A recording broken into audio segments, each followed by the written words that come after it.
All right, good evening, everybody. I'm back for another match. Voice crack. Wow, going through puberty here.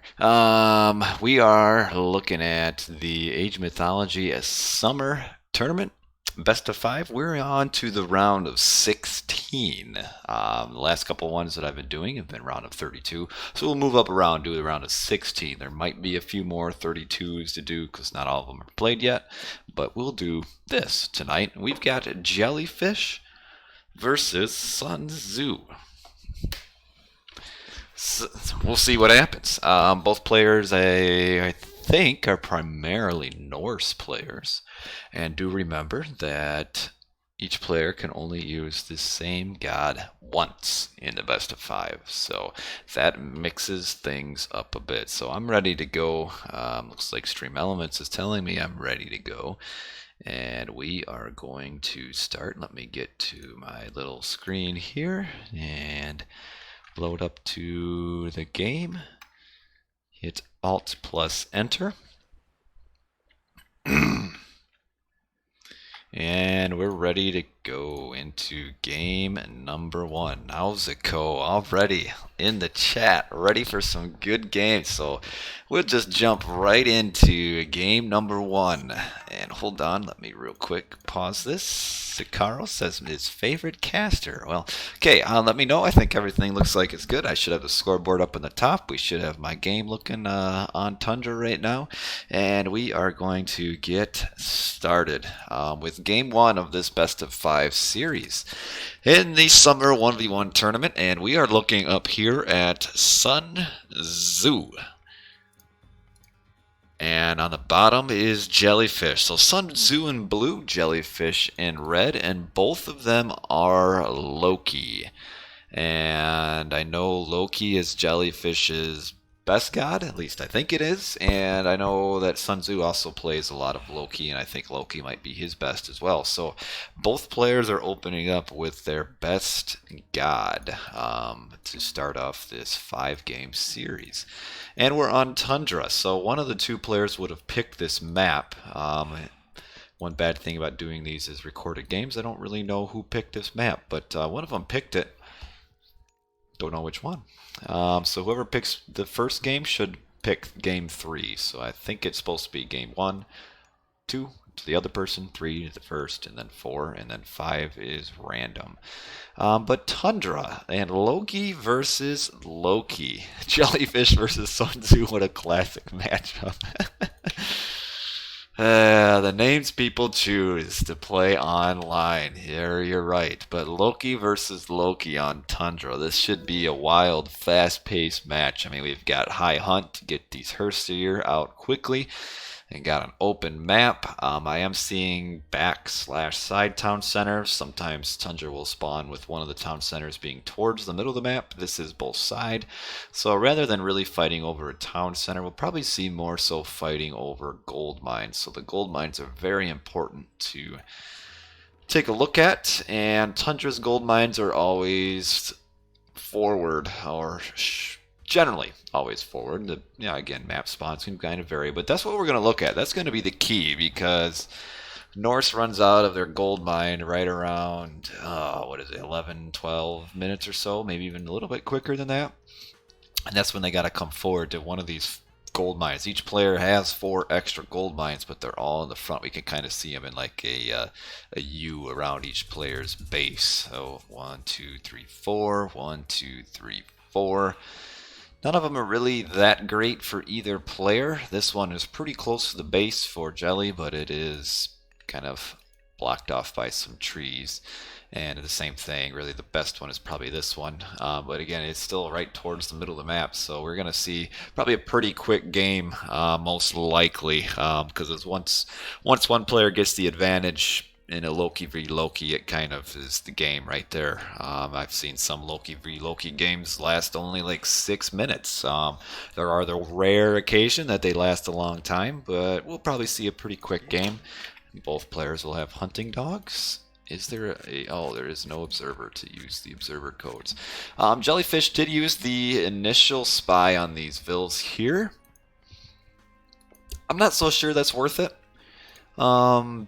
when you're Loki, you kind of have two choices as far as what you're going to spy. You can spy the hunting villagers, or you can save it for classical age and you spy on the enemy army, which it looks like that's probably what Sun Tzu is doing. Is he's going to wait until classical age and you spy on the enemy, which would be jellyfish's Hersier, so that he can see where they're at. And I prefer that. I think you get more information or more, well, you get more use out of the information knowing where the enemy army is than you do where the enemy hunt is, because you should be able to kind of predict where the enemy hunt is going to be. I mean, there's only so many places that the enemy could be hunting at, so it's pretty, if they're not at one place, they're at the other, then you can always kind of almost cheat a little bit and kind of see where they're hunting through Fog of War by checking on the animal hit point bars. It might be hard to see with the chat,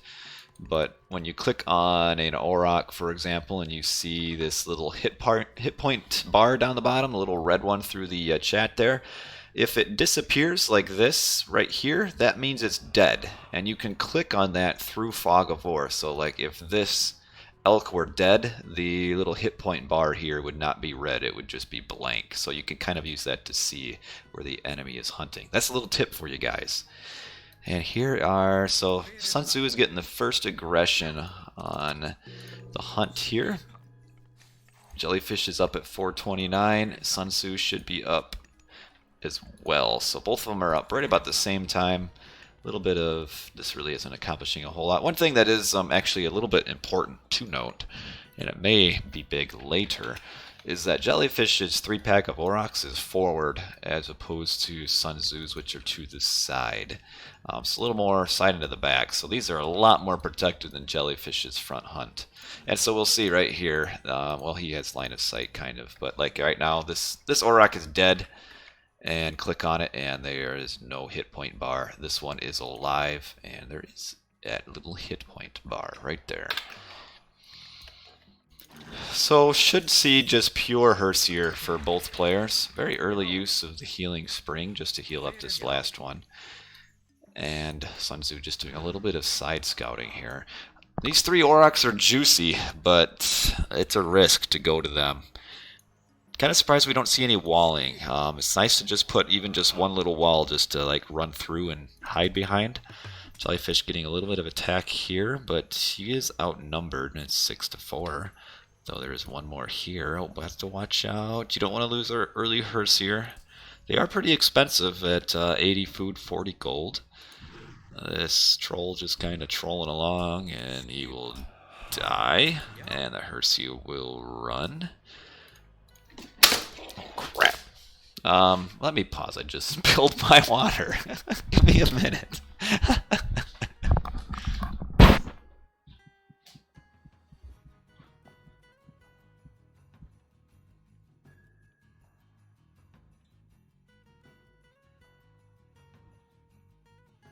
Oh man, the things that happen on this stream. I got water everywhere. Holy crap.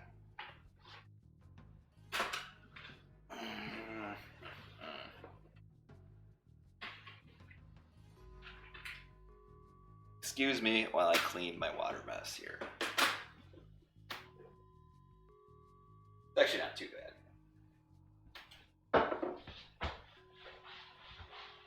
Alright. We're looking pretty good here. Alright, we're ready to go. Very brief delay. The water is cleaned up. And we're back.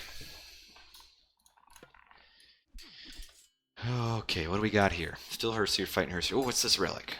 Heroes do more damage to myth units. Well, that could be handy later.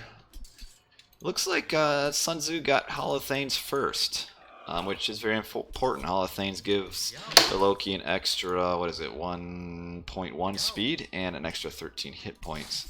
So he's trying to get us around on and get at least a couple hurts here. We'll get that one. Maybe one more shot.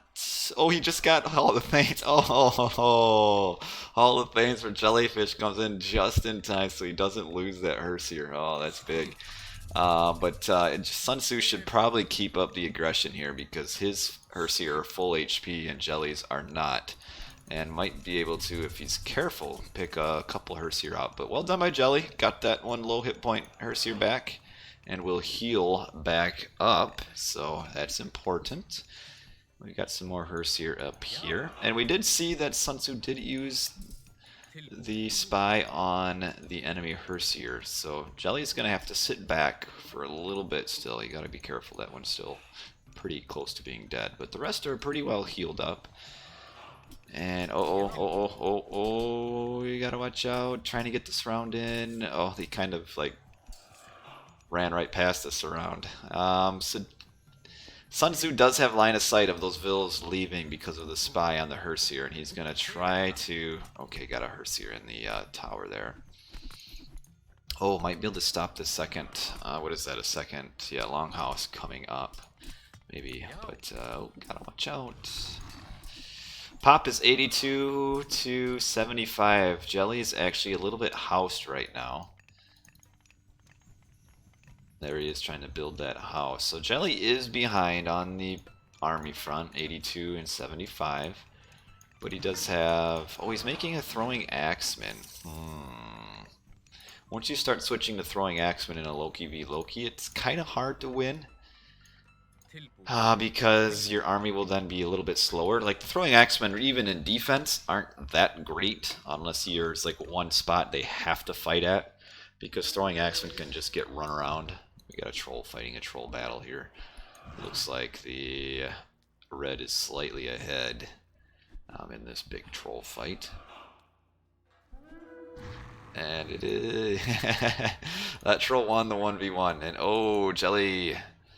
Oh, this is big. Getting pushed off of Hunt. But at the same time, Sun Tzu is also getting pushed off of Hunt. But Jelly is losing a Vill and Sun Tzu is not. And a little bit of a push on the Hunt, or not the Hunt, the gold here. Forcing some dwarves to be idle. Needs to be careful with a Herseer though. Oh, gets an Einerjar spawn. That's actually pretty nice to tank a lot of damage right here. Because the Einerjar can just kind of sit on the gold mine. So Sun Tzu getting the early aggression here. Coming into play. He needs to be careful with his Herseer not to get too much damage. He's there.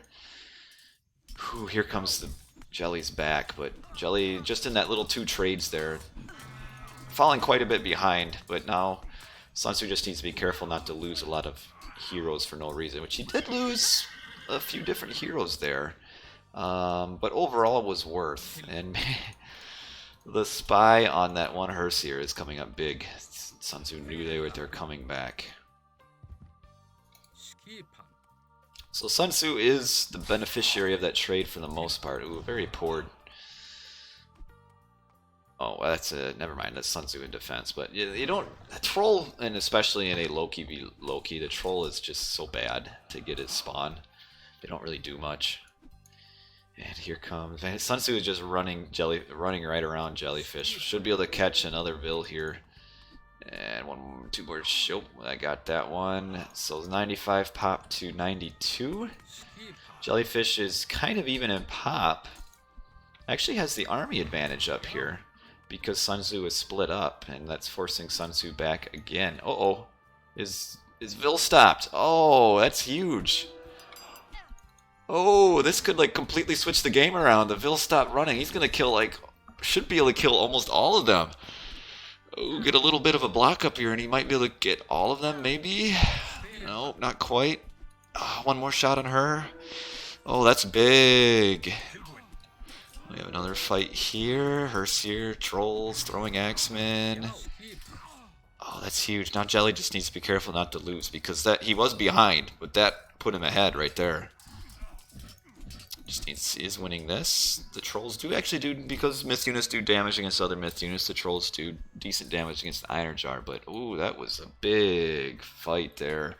Well, not really a fight, but a big catch on all those Vills, and they just stopped running. They're, I guess, tired, needed a break, and they stopped, and that was the end of their efforts there. That's too bad.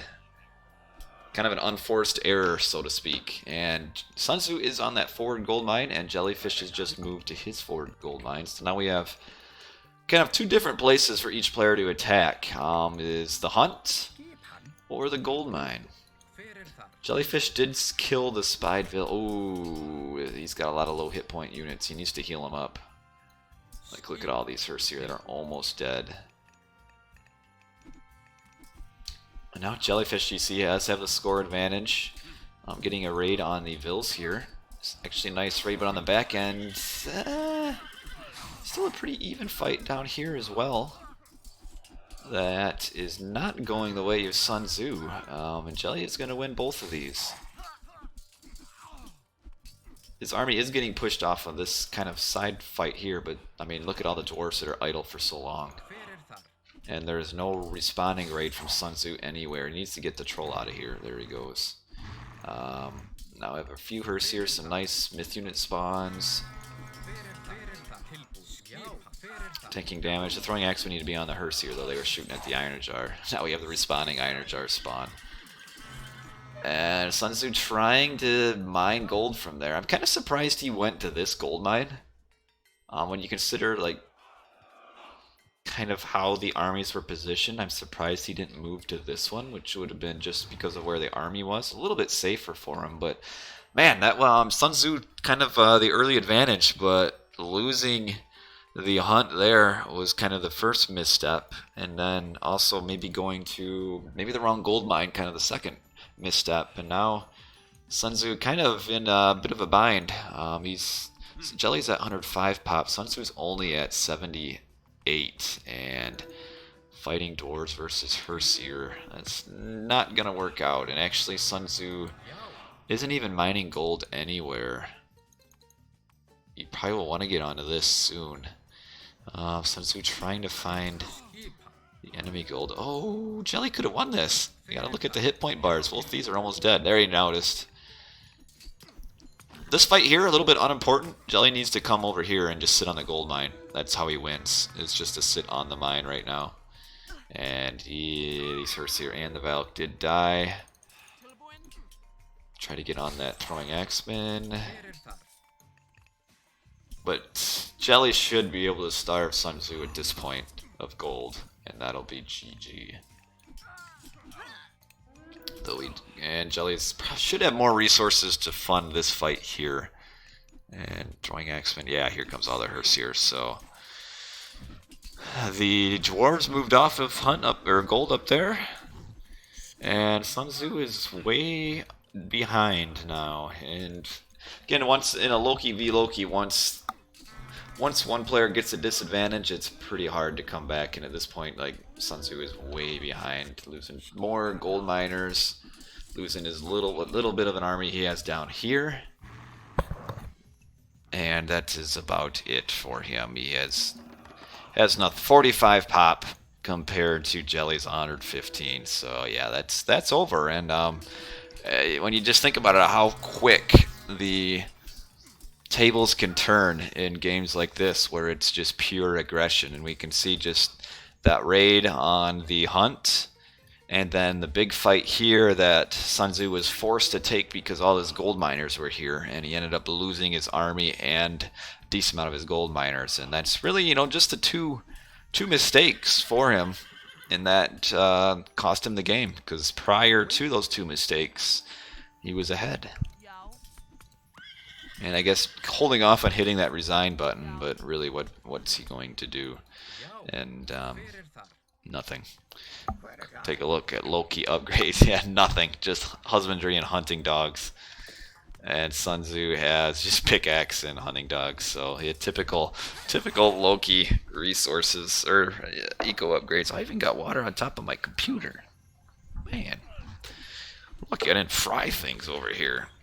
I still got water dripping out of my keyboard. But she's working. Bless her little keyboard heart. But so I guess Sun Tzu just doesn't want to admit defeat, but it's over. Just doing Vil fighting. And yeah, so, well, an exciting first game, really fast-paced. Just a couple little things, and that cost Sun Tzu the game. But well played by Jelly. I don't want to just say, well, Jelly won because Sun Tzu played bad. And Jelly played good, and Good force fight here, and then the raid here, which resulted in the Vills going idle. So that is game one, GG to Jellyfish. So Jellyfish gets our first win of the night. Game number one. We can take a look at the post game. And up until those big fight, we actually see Sun Tzu was ahead with the early raids. And by civilian count, he was, actually, that's, 8 Vills up at 10 minutes. That's huge. I mean, like, right here at this point, he has the advantage, clearly. And then right here is when those Vills stopped running or retreating back to his base, and he lost about 5. And then this is the fight over the gold mine where it's losing more, and then just from there it's just kind of over at that point. But you can see resources as early raids he's ahead, but then once that first raid comes, falls behind, and then the gold mine. And that is that. And Jellyfish ends up with a pretty good kill-death ratio, but I mean that's kind of courtesy of mopping up the endgame fights, but up until those first couple fights it was really even. So we will just move on. 41 Arcera, 39, 7 trolls. Hoo-wee. Well, first exciting game complete with the water falling over. I guess I shall put the water further away from my keyboard. So we'll move on just straight over to game number 2. Now this is, hold on, this is the same game. Okay. I hate when this happens. So the problem is I don't want to check the games ahead of time because then I can see what all the maps are and I like to kind of go in. But let us just put on our... Oh, I didn't update my summer overlay, did I? Nope. Dang it. I'll just put this screen on for now. And let me double check this game number 2 recording. And I apologize. It's not a Chrono JJ stream if there's not some sort of mistake or something somewhere. So game number 2.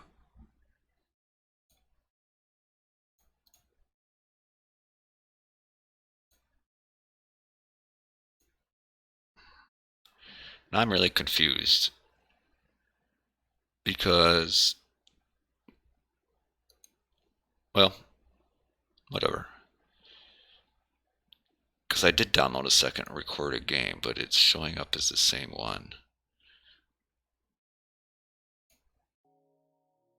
Because this is the same map, right? Yeah. I'll have to double check and make sure that it's not messed up on the forums, but I'm not skipping a game. But I guess for now we will just move to game number 2. Which is, this will be our game number 2, and I will double check later. Let me get on the right overlay here. What's up, Cameron?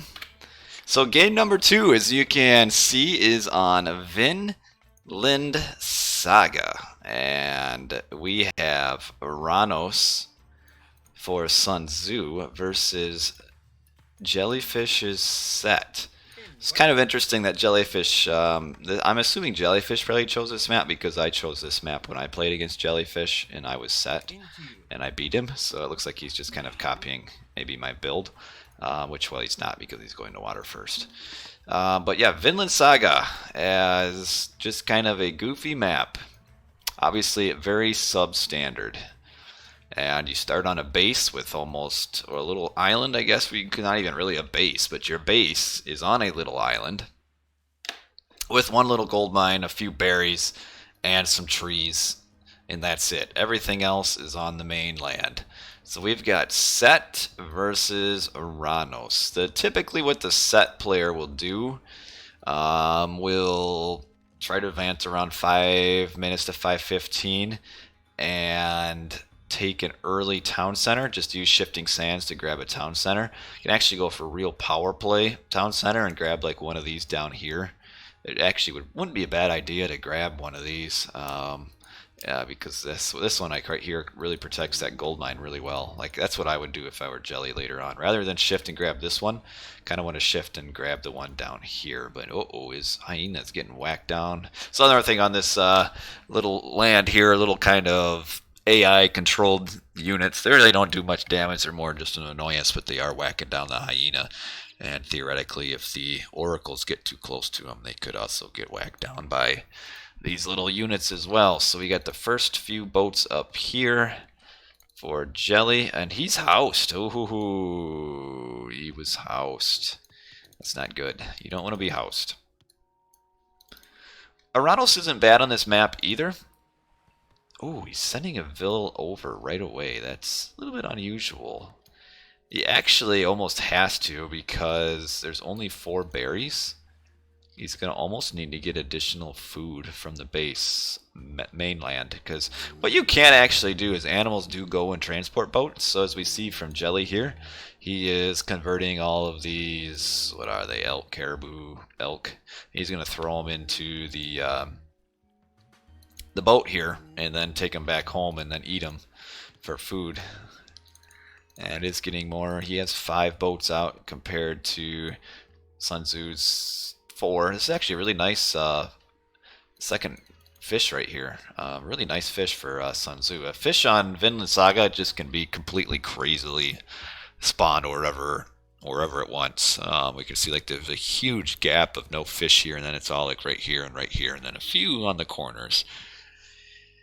So we got a few pigs too. Pigs do fit in transport boats as well. And it looks like, yeah, Jelly is going to try to cram these pigs and one more elk. And that's kind of the power of Set, is the early scouting that you get. Kind of surprised he didn't use vision. I wonder if he's going to do a Vil rush on the town center here. That's something he could potentially do, depending on how fast he's able to advance. Jelly is not close yet. He's kind of got, I think, a very poor build going on here. Yeah, this is pretty sloppy. Because he should have his Vil over on his right there to build the temple, unless he's going to be doing for the rush. And he's building actually 3 docks. Like, he's going to be aging up really slowly. You should be able to, with Set, age up at about 5 minutes every time on this game. And yeah, he's sending all of his units forward. So yeah, we're not going to see a Shifting Sands Vil rush on the base. I thought this might be what maybe Jelly was thinking. But he's not. And instead he is going forward with 5 Vils and a Pharaoh. We'll be building his temple here. And Sun Tzu way behind because of the transport of Vils. He's actually not even close to aging up. I'm surprised he's chopping so much wood. I wonder if he didn't scout these boar right away. Because, yeah, he's having to go to the mainland without advancing. And that's when there's only 4 berries, you can kind of get stuck. So Sun Tzu is going to be in age 1 for a very long time. Which, if Jellyfish were to advance at a normal 5-minute, which he should be able to with Set on this map, like that would completely destroy Sun Tzu, because Sun Tzu probably won't even be up before 6 minutes, if even that. And Jelly is now aging. He'll be up at about 5:30, and Sun Tzu is going to be very slow. It's going to be closer to probably 7 minutes for him, like really slow. Needs to get his temple.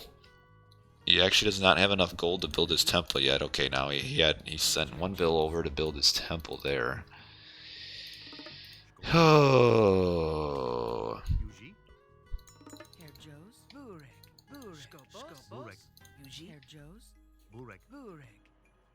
What is Jelly doing? I'm just kind of interested to see.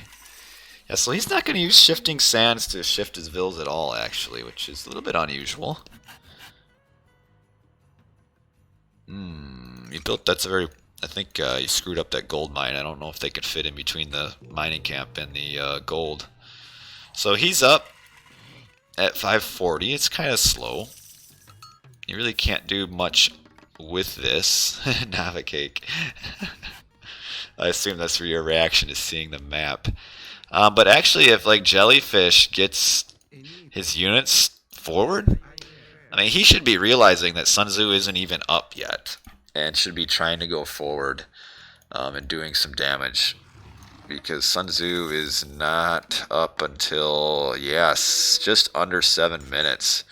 Like, if these animals came forward, they could cause so much mayhem. But instead, he's just sitting back and not doing anything with it. I mean, the Wadjet, the Priest. We have some Skrylings over here. They're gonna pick off the Oracle, or try to, if the animals don't finish him off. And now Jelly is going forward. He has quite the fish boom. I can see what he's doing. He's actually more focusing rather than even fighting water at all. Oh, he's actually maybe doing like a semi-quick heroic. Yes, Jelly's missed opportunities right now. But I mean, he's pretty far ahead when you consider probably comparing the eco. Though actually, Sun Tzu has a huge fish boom as well. Wow, that is a ton of fish. And we'll see. Okay, what's he got? Counter barracks, military barracks, and Jelly's going double barracks himself. Interesting to see absolutely no fighting on the water. Jelly's mainland mining camp is just complete awful. That's terrible. Look at this. Like how far they have to walk to get over here. And now he's got a few idle. I think he told these to go idle. I'm not sure what they're doing. Yeah, these... Actually, no, I don't think he told me to get idle. I think they're just getting screwed around because of how poor this mining camp is. And they can't figure out how to mine gold from this. I mean, this is just a train wreck. He's actually making... So he's not going to semi-fast heroic. He's making spearmen. Lots of spearmen. Yeah, it's a slow advance, but actually not terrible because of how little pressure, or no pressure, Jellyfish actually put on. I mean, Jelly could have pressured so hard. And we're going to see probably a Valor soon. Ooh, trying to get this town center. I think it's scouted, though. I think Jelly has that. Yeah, Jelly does have that scouted now. Lots of spears. And Sun Tzu with a little bit of boat pressure. Though needs to be careful, just shooting at the dock isn't going to do much. So Jelly won't be able to stop that town center. At least not for a while. I mean, even if he does attack, Sun Tzu has Shockwave Hero hosted the stream with 1 viewer. Thanks for the host, Hero. I appreciate it, my man. Hero coming through with the clutch. Okay, what do we have? Purse sign? We do have purse sign. And what do we have for Sun Tzu? He also has purse sign. That's the fishing ship upgrade. The raiding spears are cute. I don't know if they're going to really do a whole lot in this situation. Maybe I'm wrong, but I wouldn't make spears here. I would do a axeman slinger combination. Because spears don't actually do very well against Murmillo. But yeah, now that these rest of these units showed up, the Murm should have to fall back. Kind of surprised that Sun Tzu is fighting this. Well, actually, these guys are living forever. Wow. They are tanking damage. And wow. Alright, I didn't know wasn't sure if that would go for him. I thought that Jelly would end up winning that, but Sun Tzu knew the strength of his units better than I did, and pushed through that and won that, and that's a pretty big victory. That's a lot of spearmen that really didn't do anything. I mean, Jelly put a lot of food into those spearmen, and we have quite the boat battle now. Using auto queue on the docks. That's kind of interesting. Sun Tzu is... At least, no spoilers, please. You know that. Actually, if you can't help me out, though. If you know, was this game 2? Because I had a little bit of a problem with the recorded games. and I had one that was the same. So if you know if this is game 2 or if I need to find another recorded game that I missed, that would be awesome if you could tell me that. But we got a little bit of boat fighting here. Sun Tzu should win. Should try to focus on the same boat though he gets 2 down at the same time. Jelly is trying to maybe block this town center being built from Sun Tzu, but Sun Tzu with the bad start is actually coming back pretty well. Still needs to kind of get his boats on the same page here. You don't watch low-level games. Alright, so Jelly is trying to prevent this town center, which he will. Sun Tzu's putting a lot of eco into the boats. Holy cow! Wow. No wonder Sun Tzu doesn't have an army. He's got auto-queued boats just sitting on top of each other. And Jellyfish coming in with the power push here. Sun Tzu might be a little bit, I don't know, AFK or what. I mean, when I see things like this in recorded games, I start thinking, like, is my game messed up? Did it go out of sync? But no, we're still here. Nothing like compiling your troops to do something before doing something with them. Now Jellyfish with the power play here, grabbing that town center. It is a nice boat army. Sun Tzu can actually really prevent a lot of fishing. He's way ahead in the boat count right now, but this is not a good fight for him, losing the low HP Murmillo just like that, and they're gone. Sun Tzu, maybe if he can kill all these boats, this might be worth it, but it's almost better for him to come up and ignore these boats and come up here and get on. I mean, that's a lot of fishing up here. Jelly's forgotten that he has auto queue up here. And oh man, look at this. Crazy games like this can kind of result in kind of some subpar performances because players aren't used to playing on this. But okay, now we finally. I mean, the reason is all these boats are idle, and all these boats are idle, and now they're moving kind of all over, and there's like no place for them to fish. Although there are 3 spots right there. But Sun Tzu is fighting on the bottom, trying to get this town center up here, which he might be able to because of how out of position this slow barracks unit is. Yeah, always be pressing that idleville. I mean, right now, I'm pressing it for Jelly, and he's running out of resources on his mainland. And Sun Tzu is up. Hyperion. That's a pretty quick advance. He's actually kind of getting quite a bit ahead, probably economically. I mean, Jellyfish with this terrible mining camp really hurt him.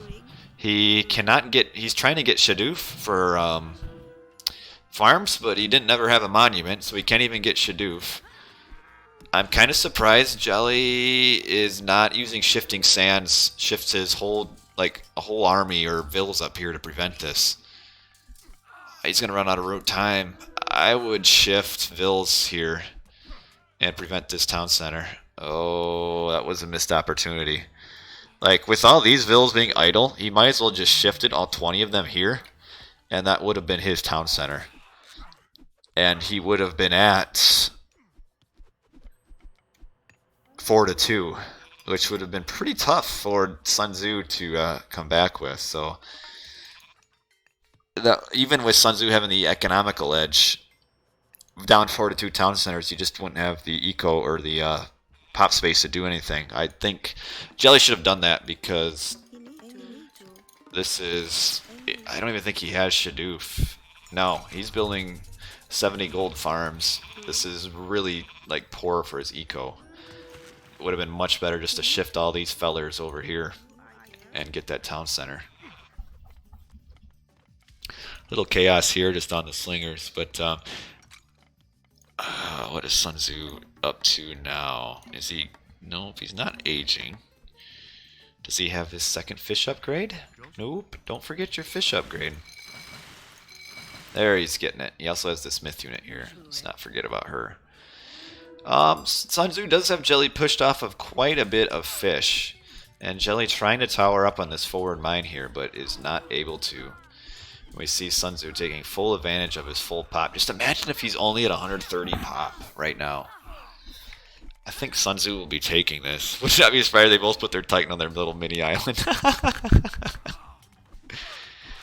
But I don't. I think this is definitely Sun Tzu's game to lose now for sure. Just Jelly had chances, but kind of let them slide away, and he is pushed off to that forward gold mine. And kind of a poor unit combination here. He needs Axemen. The pure Slingers just isn't going to do much against this. And I mean, a slow march down. Not accomplishing anything other than more dead units. And needs to turn around at some point and get these Slingers on the Terma, though. Big plays coming in. Tight can use transport ship. You put one on each foot. Oh man, you guys are full of jokes tonight. So Jelly is up Nephthys. Might have to use Nephthys or this Ancestors pretty quick. His eco upgrades aren't too good, just the first line. And Sun Tzu has pretty good eco upgrades, so has forgotten his farming upgrades. Jelly is taking back water. But at this point, Sun Tzu at full pop doesn't really need the water as much anymore with a pretty decent eco already, and probably getting close to full vills. And yeah, Sun Tzu's in a really good spot. How many TCs? There's 4. 4 total. We got him 1, 2, 3, 4. I mean, this is standard, you know, 6 total town centers, but and then just 1 on the mainland here.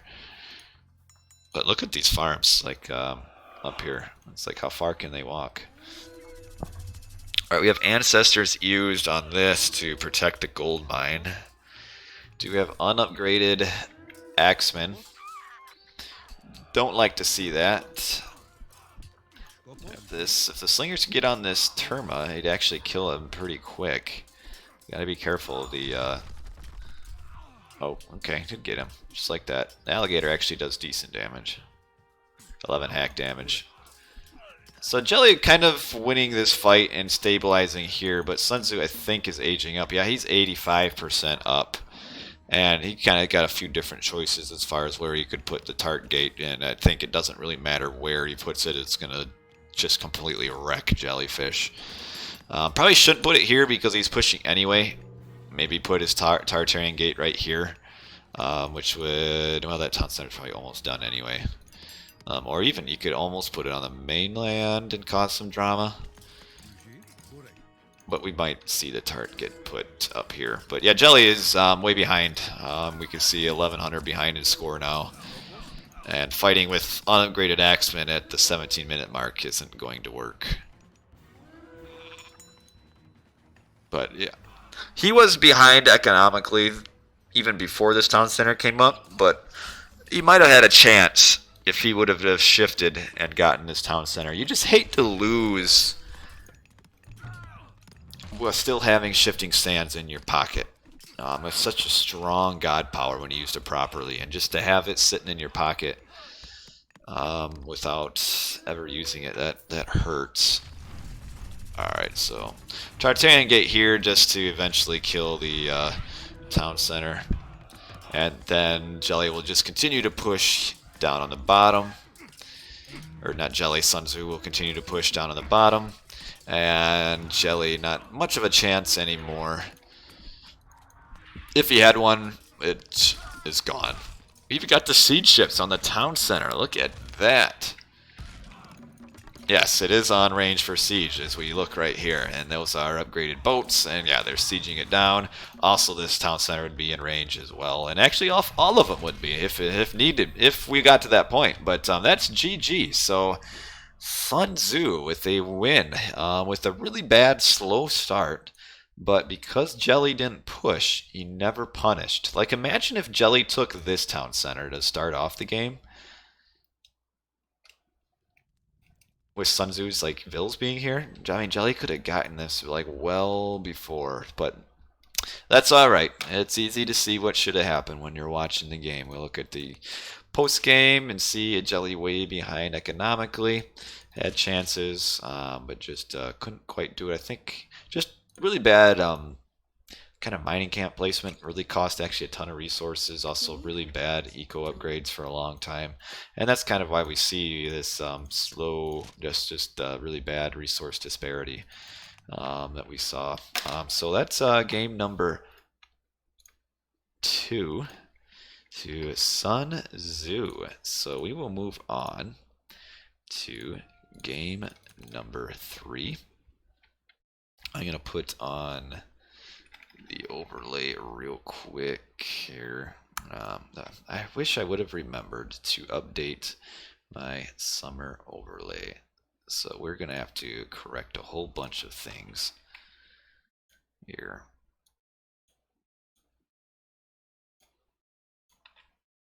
Just delete all of this. Oh, hi guys, by the way. You're watching me correct it. I forgot to. I got like 5 different screens I have to update every time I do a stream, and I forgot to do this one.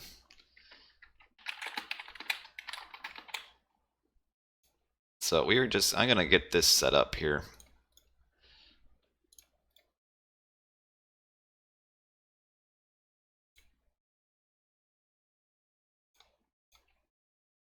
And just kind of do some real quick, get this all figured out. Get all this turned off. Set over here for Jelly, he lost. I need to copy the Loki, copy and paste.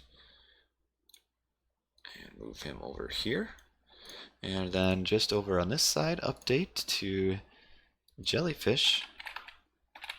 Yes, Sun Zeus. So right now we're at 1v1, 1-1 on this best of 5. The reason I put the god choices over here is, as I note over here, players cannot repeat a god choice. So this kind of keeps track of what gods have been used by both players. And Jelly is primarily a Norse player, and both of these actually Loki is their main, and they went off with both their main guys to begin the series.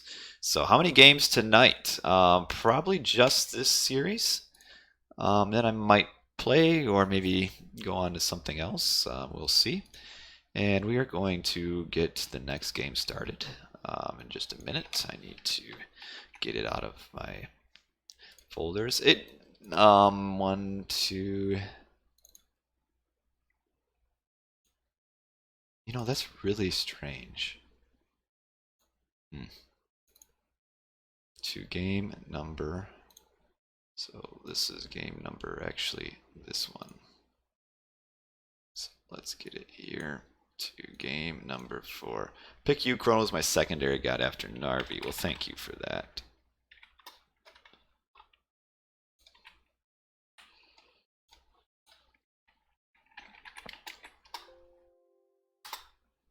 Oh, that one's in use. Alrighty, how many games tonight? So probably Doctor Strange, what are you talking about? Alright, so we are going to move on to game 3 now. I got this screen fixed, and now we can move on to the next game. Alright, 1-1. And game number 3. Okay. Alfheim. Do I have the right page on? I do. Okay. Alright, so Alfheim Ra versus Oranos. Very interesting.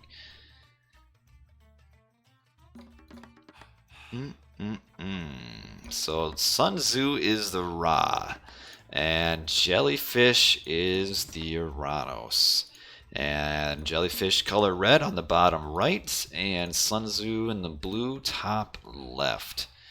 Let's see what he thinks he's going to do here. I hope he doesn't get hunting dogs. Do not get hunting dogs. Oh, he's getting hunting dogs. I consider that a mistake. Even though he's got all this hunt. Alfheim generally a pretty low hunt map, and the Ra player has enough to advance to age 2 anyway, just with his resources in the bank. I feel like, I mean, there is the Aurochs here, but generally speaking, what kind of relic do we have? The Trials Bow. Archers do more damage. That's good for the chariots. Generally speaking, I'm not a big fan of hunting dogs for Ra. The 200 resources you put into it takes a decent amount of hunt to get the value out, whereas you could just do husbandry right away. Fatten up your cattle and then just do your typical Teuton Center Ptah stuff. But we'll see. Maybe he'll go up with Bast or do something else. He's really valuing getting the relics as well with all of this scouting with the Pharaoh. Also trying to find maybe, well, because he got hunting dogs, he's required to find the next hunting patch. The other bad thing of this, like say you do all this scouting, this is a 25% empowerment that you get out of the Pharaoh. So like if he's empowering the granary, every villager that drops off 15 food, it's multiplied by 25%, as opposed to the priest, which is only 15%. So it's costing himself resources on that end as well, which you also kind of have to calculate in. But we'll see what happens. What relic? Good. Walls engaged cheaper. It's okay. I mean, nothing super. And the relic temple improvement is cheaper. And there'll be one more relic down in the bottom. Walls are stronger. We actually got both of the wall relics. Oranos versus Ra is actually a pretty decently matched matchup. On Alfheim, typically would give the edge slightly to the Ra. But it's still pretty close. Oranos is really, with the fast units, is able to abuse Ra kind of early on with some early raids, and then it can also put some pretty strong pressure on the second gold mine, which is, it's very important to notice. This is the one thing that Alfheim does kind of tend to do, because there is so many gold mines, or are so many gold mines on Alfheim, is because there's so many, you'll generally get one that's pretty close to a town center. And that's this one right here. And this is pretty well defended. He actually grabs, Sun Tzu grabs this town center and just puts a couple walls here, and that gold mine is pretty much safe. He is going way forward to this hunt, and that's just such a long way to walk just to get pushed off, because Jelly should do the 430 advance, which means all these vills, I mean, they're not going to get full advantage of this food.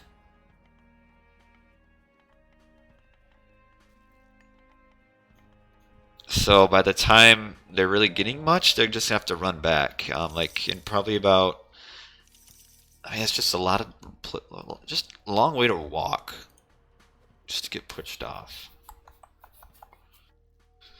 That's why I'm not a big fan of the hunting dogs in Alfheim. It's going to drop off his relics, and we'll just keep these 4 vills up here hunting. Actually 5. And sending the Pharaoh down here to empower, actually. And what this is, what is, oh, he's still, yeah, he's going to advance super slow because of how far these vills had to go. Like, he's not going to be up until probably 5:30, and that's really slow. Whereas if he gets husbandry right away, I mean, that's pretty much a guaranteed 5-minute advance every time. And if Jelly's could actually, if he gets his 3rd oracle down here, yeah, he's going to use Valor and push this. And so we're going to see all these vills getting pushed off, probably even right just after 4:30. So Jelly is up in about, yep, just a few more seconds. And one thing to remember, oh, but abnormalities followed too. Good, thanks for following, my man. One thing to remember is these players aren't playing with their main gods because they can't repeat god choices. We got the, should be able to finish that Vill off. Well, a little bit of mismanagement there of the oracles.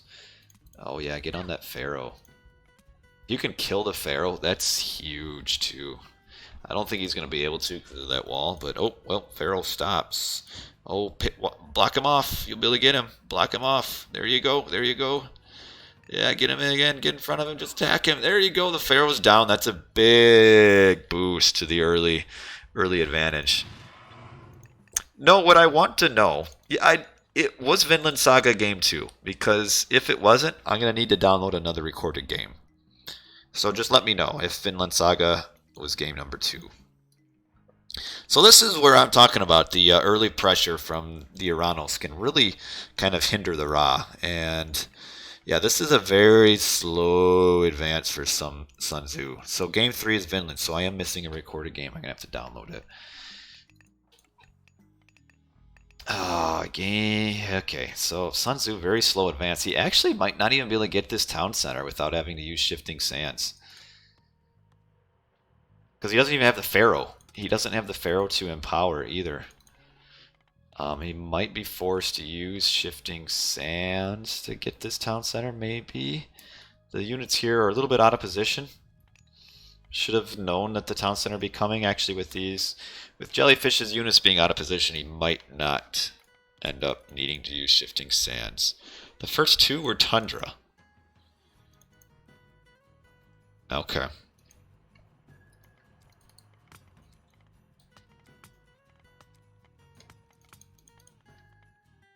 Alrighty, so Jellyfish coming up. Will he be able to stop this? I don't think he will. Should actually instead should be killing the priest. Almost do a shockwave and get on the priest. Like, I feel like Jelly, if he would have managed his army a little bit better, could have prevented that town center from going up. If you shockwave the Vils and get on the priest, you could stop that town center. Because the empowerment does make it build faster as well. Try to finish off that... there you go. Ooh, did kill that farm too. The javelin throw killed the farm. So that's 47 farms. I don't think you get your resources back. What's the farms? Maybe you do. Maybe I'm just wrong. I'm not sure if you get resources back from farms. So Jelly has a little bit of a decision. Does he just mass army and try to block the gold mine? I think he does. I think that's the right play, is to mass army and then just kind of harass on the town center here. Though, actually, no, he's getting a town center. So there's two ways you could play it. You could kind of go all in on the gold block, or you could kind of do the little bit safer grab town center. And actually, yeah, the town center's the better play. Because once the town center, by the time the town center's done and everything, he'll be able to get back to full pop before this gold mine really becomes a big important fight. So yeah, the town center is right, and Sun Tzu probably won't be able to get the walls on here now. So Jellyfish just kind of needs to make sure he maintains pressure up here, just so these walls can't get built.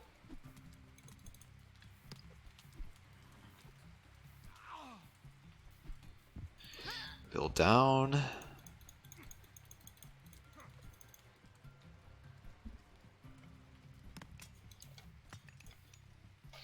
Okay. One town center. Actually, Jelly getting both town centers, so he's going to go for the full 145 pop push.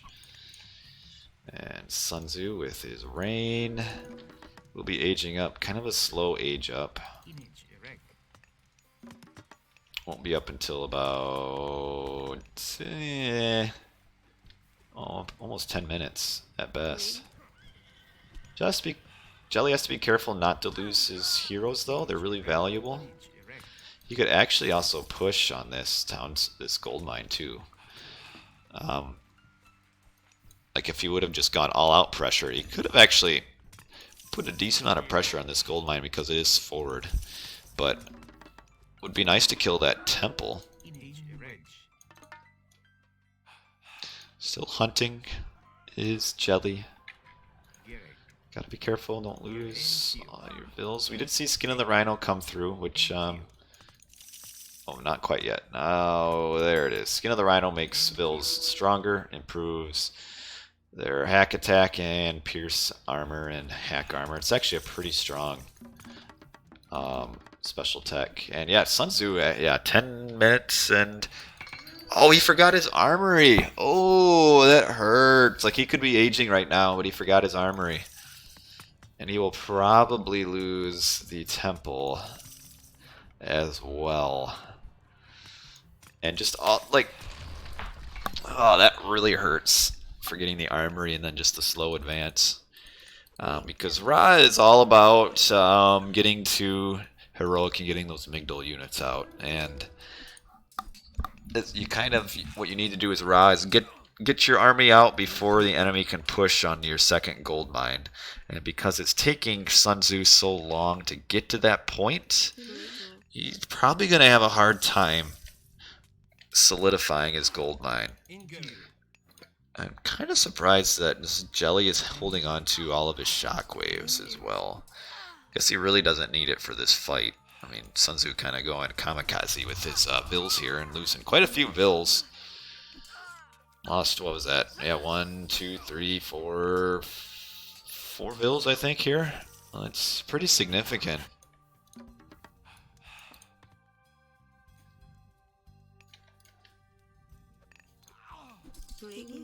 And losing another vill, could probably pick that one off.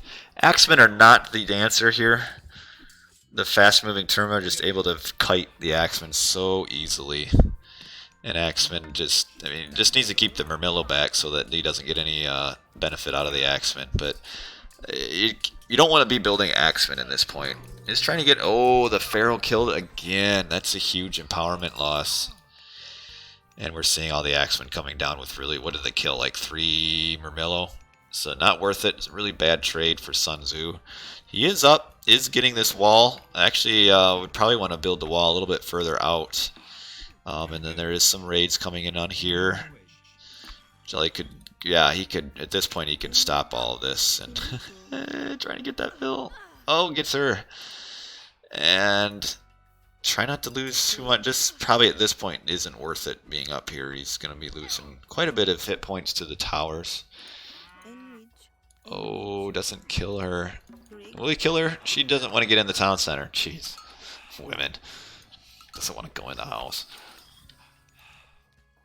So another vill down. Sun Tzu has lost quite a few vills. We have this Migdal coming up here. Ooh, you might want to move your... This isn't...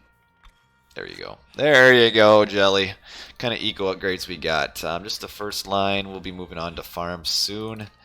And Jelly is... looking good for eco. Should actually be full pop vills soon.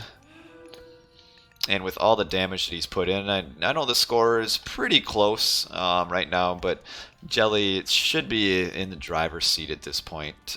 He's put in just a ton of damage to the economy and has had 3 town centers for so long. And pretty soon his eco is just going to absolutely take off. And then he'll be at full pop and then hopping ages at the same time. And Sekhmet was reached with Sun Tzu. He probably did that thinking that he wouldn't be able to get another town center, so use your citadel to get that plus 10 population.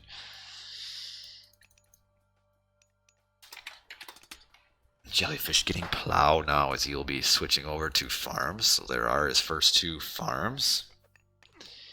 The chariots coming out, they don't actually do super well against the Terma because the Terma is so fast for Oranos, they're able to run in. I'm actually not sure why Jelly isn't coming in and getting shots on these chariots.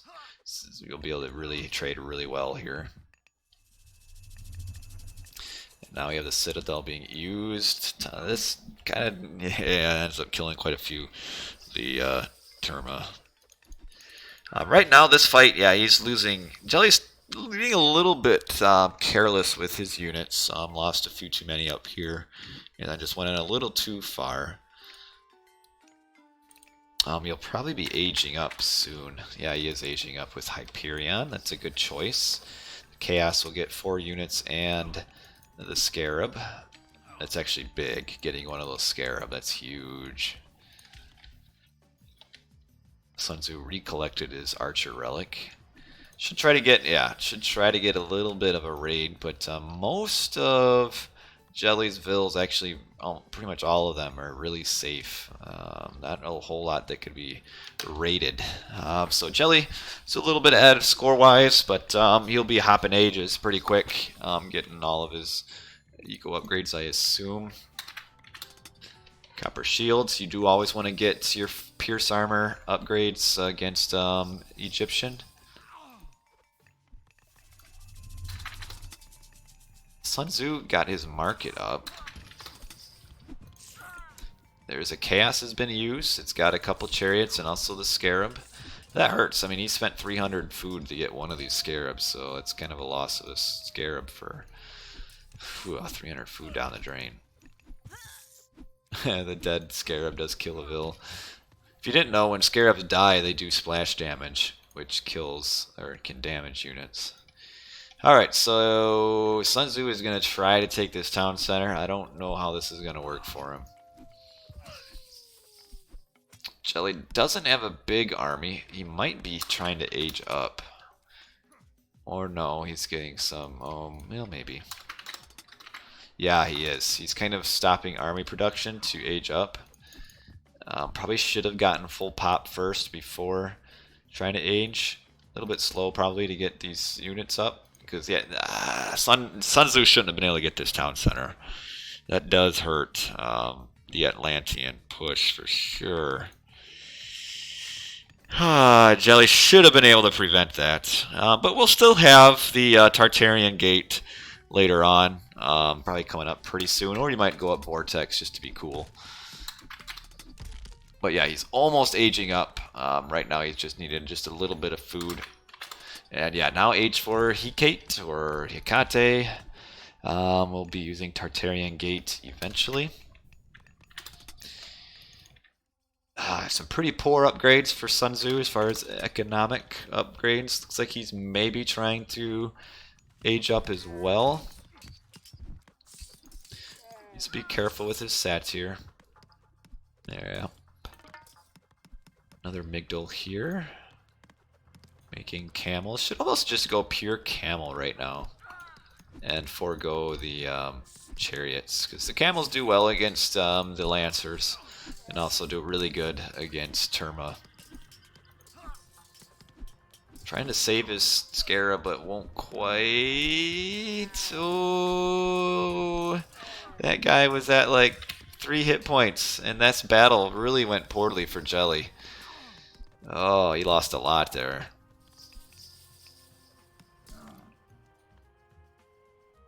Jelly should be working at kind of clearing the corners. Doesn't want to allow Sun Tzu to get a market trade, because the longer the game goes, the more of an advantage the Egyptian gets. Jelly also doesn't want to put in a ton of resources into his satyr, because as soon as Son of Osiris comes out, the satyr are pretty much countered. Looks like Sun Tzu is not aging. He doesn't have a lot of gold. It's because he doesn't have any. His eco upgrades are pretty bad. He's not empowering anything. Like, there should still be priests empowering here, here, and there as well. So, oh, the Tartarian Gate used right next to 2 scarabs. That hurts. That Tartarian Gate is going to go down fast, but it still is requiring. I'm actually not sure why all these camels are up here. Like, Sun Tzu is kind of his arm. I don't know why he sent these camels up here when his town center is getting attacked down the bottom. Like, everything, entire army is kind of out of position for Sun Tzu. The question is there enough siege to get the town center down? Needs to get the mercenaries on the destroyers. Man, that's just a. He's gonna be able to get the town center, I think. Yeah. No armory upgrades for the town center. Would have been nice to have fortified. Do we have fortified coming? Nope. So the town center's done, and that's kind of the GG push there once that town center goes down. And I think Sun Tzu is way behind economically. Yeah, he's at 97 to 140. It's still just trying to clear up these last few Tartarian Gate spawns. So, actually, even though the Tartarian Gate got dead right away, I mean, it distracted Jellyfish, or it distracted Sun Tzu long enough for Jelly to push through and win here. And then we got a huge Satyr ball here. But doesn't really have any way to kill all these heroes, so the Satyr are kind of going down pretty quick. But Sun Tzu just has nothing to fall back on. He's stuck in classical age. He doesn't even have a Migdal anymore. Because the Tartarian Gate was put on the Migdal, which that's another benefit of it, is the insta building kill. So this Migdal down, destroyed by the army, this one by the Tartarian Gate. And that's kind of the end of Sun Tzu's army. I mean, he has no army right now. What the problem, Blue was still just so far behind economically, just because he was so slow to get his eco going. The town center gave him a shot, but the 3 town center early on from Jelly gave him such a huge eco that he was able just to push right through and jump ages so much faster than Sun Tzu. And yeah, I mean, so getting the town center was good. I don't Really, Sun Jelly should have been able to prevent it from even ever going up, but I mean, he was just so far ahead economically. Yeah, you're right. Might not be used to Egypt. Again, because of the way the tournament is set up, players can't use the same god. So Sun Tzu probably not an Egyptian. Oh, I want to see the special on all these vills. Oh, that was some carnage right there. 5 satyr using their special on those vills. Oh man. Man, that's a lot of damage. That's even with the skin of the rhino vills as well. But yeah, I guess Sun Tzu just kind of sticking on here.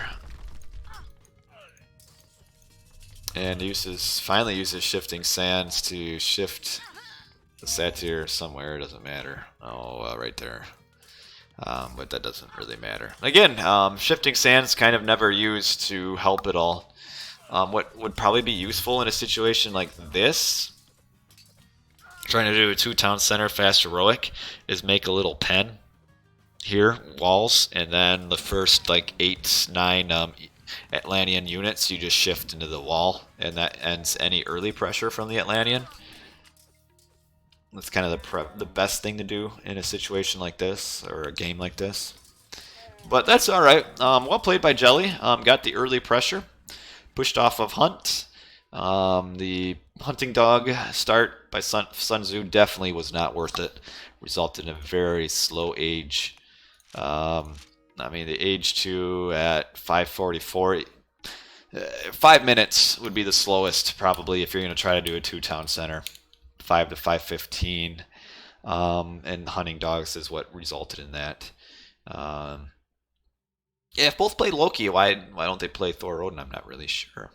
And then Sun Tzu at 10:40 heroic. That's really slow too. And we can see this is when the settlements are done. The villagers start villing for jellyfish, and we can just see the huge economical difference right here. Like the time where the settlement is getting grabbed, third settlement at 14:30. So we're looking at 14:30. So even though Sun Tzu is grabbing that town center at 14:30, at that point he's behind 17,000 to 25,000. He's behind 8,000 resources. So looks good on paper, but he was just so far behind. So we will go back to the overlay real quick here. Summer overlay. Right here. And we will update the gods. And we will get that ready, and then I will try to figure out so that we aren't missing a game. So the first 2 were on Tundra, so I'm gonna have to download the other one. So hey, what's up? I'm on camera, smile. You're on candid camera. Let's see. Stream images is what I'm looking for. AOM summer, and I need Ra and another Oranos. So Oranos for Jelly gets him the win, and the Ra for Sun Tzu gets him the loss. Copy, paste, get another win, and so we have Jelly 2-1. This is a best of 5, so we're at the last game. Potentially. Now I need to look and see what the problem is and why. So that's Loki.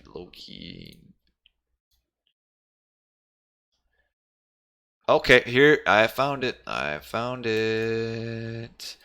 Somehow I screwed up. So we got it. All right. That makes me feel better. Now we have the right recordings here. So we will just move right on. March to game number 4. So slightly out of order, but that's okay. So game number 4. Let's switch back over to my overlay. Jellyfish is up 2-1. And we will move on to what I just downloaded. Dang it! I see what happened. I see. The wrong recorded game is attached to the Voobly. So let's try it again. I see what happened. I download them off of Voobly because it kind of is easier to avoid any sort of spoilers. But the problem is that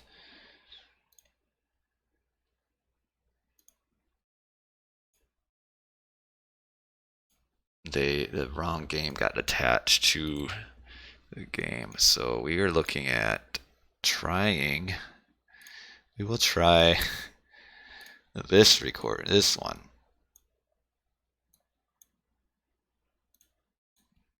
And see if that works. Otherwise, I'll have to do my backup plan, which is go to... There we go. We've got it. Okay. All right. So a little bit of struggles. But we're back. We're ready. Game number 4. And we are looking at Sun Tzu on the top, and he selected Zeus, and jellyfish on the bottom, and he selected Thor. And the map, as we can see, is Marsh. I love Marsh. I love my favorite map. It makes me so happy just to see it. I mean, even the colors are like so peaceful. I mean, it just looks like a nice place to live. Nice and green. Trees are green. You do have a little bit of stuff in the middle, but you know, who wants to live in the middle? Kind of reminds me of my place, actually, because the town I live in is like surrounded by a marsh.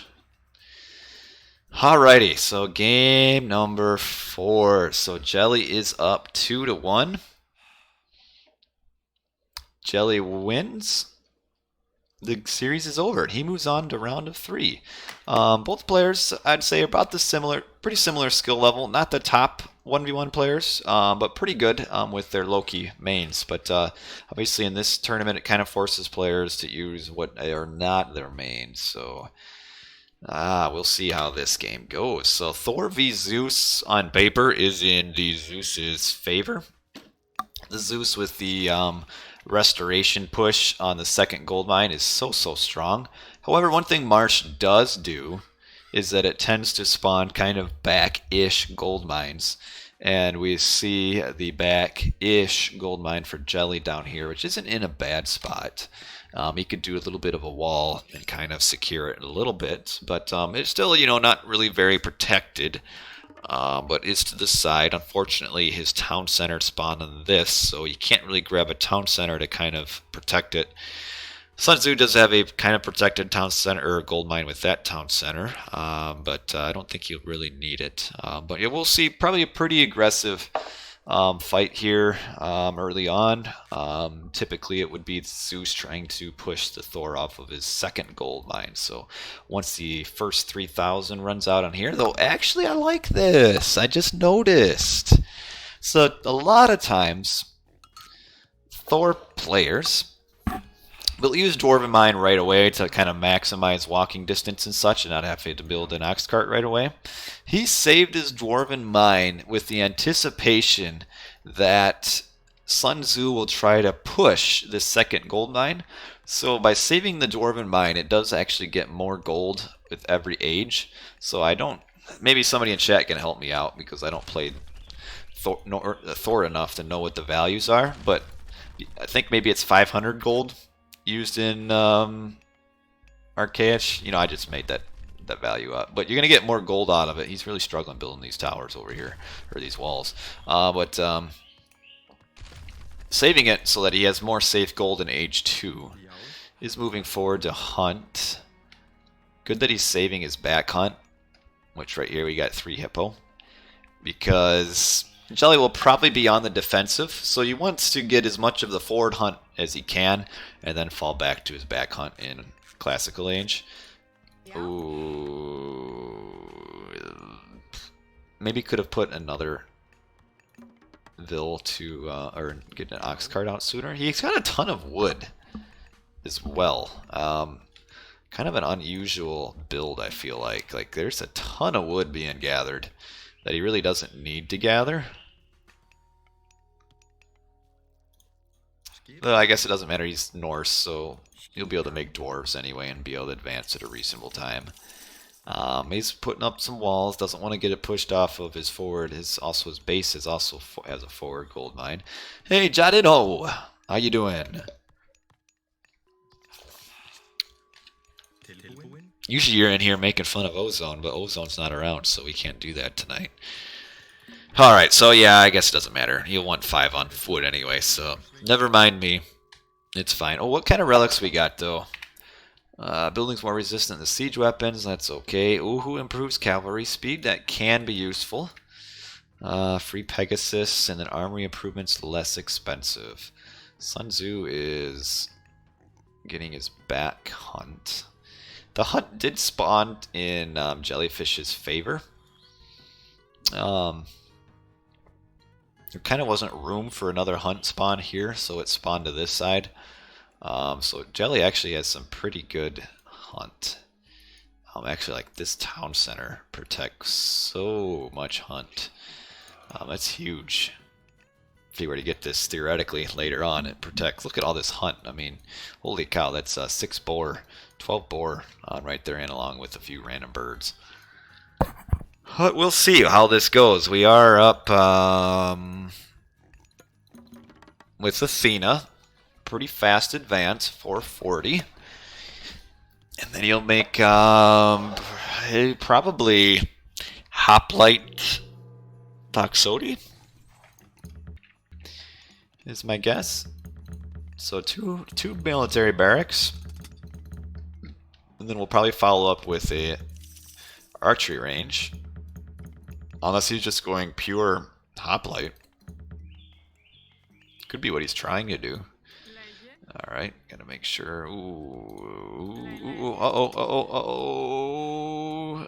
oh, he got her! Oh, man! Of course the Auroch picks the one villager that's already half dead, but wow, that hurts. You don't want to be losing vills like that for no real reason. Especially when, yeah, he's going all out hoplite. So hoplite made an extra Cyclops as well. Headbutt to the chest. Yeah, she got smackered. Oh, that hurts. Bolt used on the Valkyrie before Forest Fire can be used. Okay, now we're getting a lot. Is he trying to get... Oh, he's got Odysseus out. Oh, he needs to get some houses. But that's a lot of hunt. If he's going pure hoplite... Hey, what's up, Red Vans? Good to see you. You just missed this Vil getting killed by an Auroch. It was like the highlight of the night. I'm sorry you missed it. We got the pressure coming here. He's trying to wall up, but he's maybe a little bit slow to get these walls up. Very sad to hear that. A lot of hearse here, though, to prepare for these Minotaur. We'll see if it's enough. Would like to see... Here's the Toxotes. So the first Toxotes are coming out. Pushing on this wall here. He actually did get walled up in time. I don't think Sun Tzu has... Well, he does actually have Scout. That the hunt is here. Does Jelly have... Oh, he does not have the eco to... Oh, he did. He does. He is... I'm going to say, you might want to get Watchtower, and he is getting it. That would kind of be helpful. But he's housed right now, actually. And this is the way you don't want to get housed as Norse, because he's got to fight with his house building units. Forest Fire used. We got the Minotaur tossing 2 raiding cavalry. And being housed, well, he doesn't even have gold either. I don't know why he isn't using... Oh, Restoration used. You saved this. Use this. Use this, my man. Restoration used already. Pretty good fight for Sun Tzu, actually. Really did a lot of idle time. And the Hersier probably could have killed this Minotaur by now, but never quite got on it. And that's going to result in having to move these vills. But yeah, that is, you're right. One way to stop being housed is to lose all of your army and fight a restoration. Like, he didn't really even need to fight that, because he still has the Dwarven Mine that he could have just moved back to. Like, I'm kind of surprised he just didn't use it right away. And the fail wall here, where he's not going to be, he kind of missed walling around. This is the problem when you just do wall segments, is that you can kind of sneak little units in this. That's what's happening here. And so Jelly is pushed off of Hunt. He was initially pushed off of Gold. He lost a ton of units, although Sun Tzu did have to use Restoration. Jelly does have decent eco yet. Even though that was about as bad of a fight as it could have gone so far for Jelly, he's actually not, it's still not a loss for him. Because the one thing that you do is that when you're doing the all-out Hoplite and Minotaur, that is pretty resource intensive. So Sun Tzu did have to spend quite a bit of resources to get to where he's at. But he needs to be careful. I'm also not sure why we're seeing so many raiding cavalry against so many hoplites. Trying to get a raid in with these raiding cavalry. Did Jelly not scout or realize he's got hippos down here? Like, why is he eating all of these piggies when he's got hippos right here? Alright, here comes the raiding cavalry up here. So Sun Tzu right now not doing a whole lot with his army. I mean, sure, okay, he's not even going to kill a house. He really needs to come around and pressure the next gold mine. I think he knows it's there. Does he? I'm the best narrator. Thank you. Thank you, my man. I appreciate that. Compliments are always accepted on this stream. I like the Pegasus. It does have line of sight, and Jelly does see this army coming, so he's going to switch. Like, actually, Jelly is actually ahead. Actually, how many times can I say actually in the same sentence? He's ahead population-wise right now, but is having to be a little bit idle, moving his vills around. There he goes. Finally, we have the Dwarven Mine. So it has 1,000 gold. That's not bad. That's enough to probably get full pop as long as he doesn't continue to lose units. He's trying to raid up here, but can't find anything. Would have been nice if he kind of wouldn't have wasted Forest Fire. That kind of just opened his base up to attack. I didn't touch on that, but this was a bad Forest Fire. All it did was put a little bit of damage on Odysseus. And on the back end, what it does do is just completely open Jellyfish's base up. It'd be nice to have this forest here to kind of like a natural wall, and he just burned it down. And it'd also be nice to be able to use Forest Fire on the offensive. Jelly could actually, because all of Sun Tzu's army is up here, could get a little bit of raiding in on these units.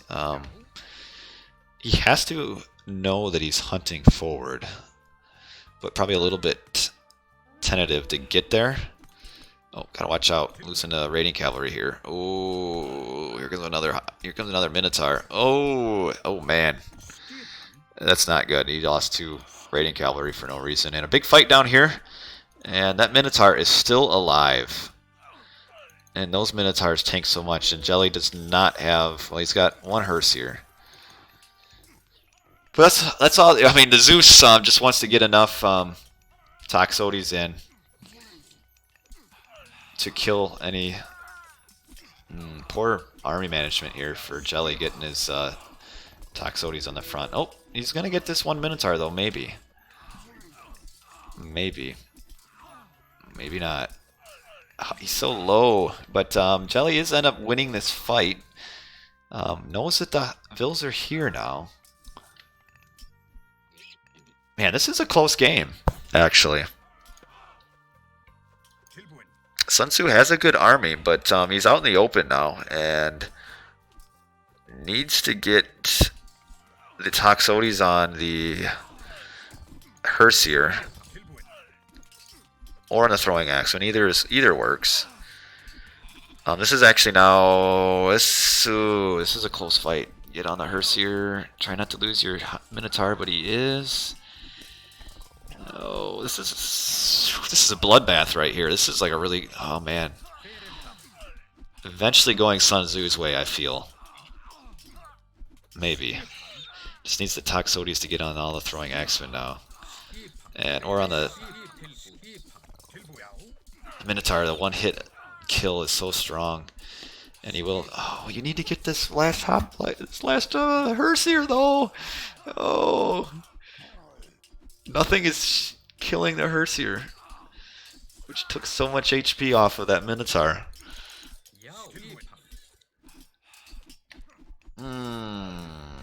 So it looks like Sun Tzu will be pushed off of his hunt. That's big. And he's lost any pressure that he had. And so Sun Tzu's falling back. 79 Pop Jelly to 52 Sun Tzu. Oh, I can't check. Sun Tzu has some decent eco in the bank. And Jelly also has some pretty good eco.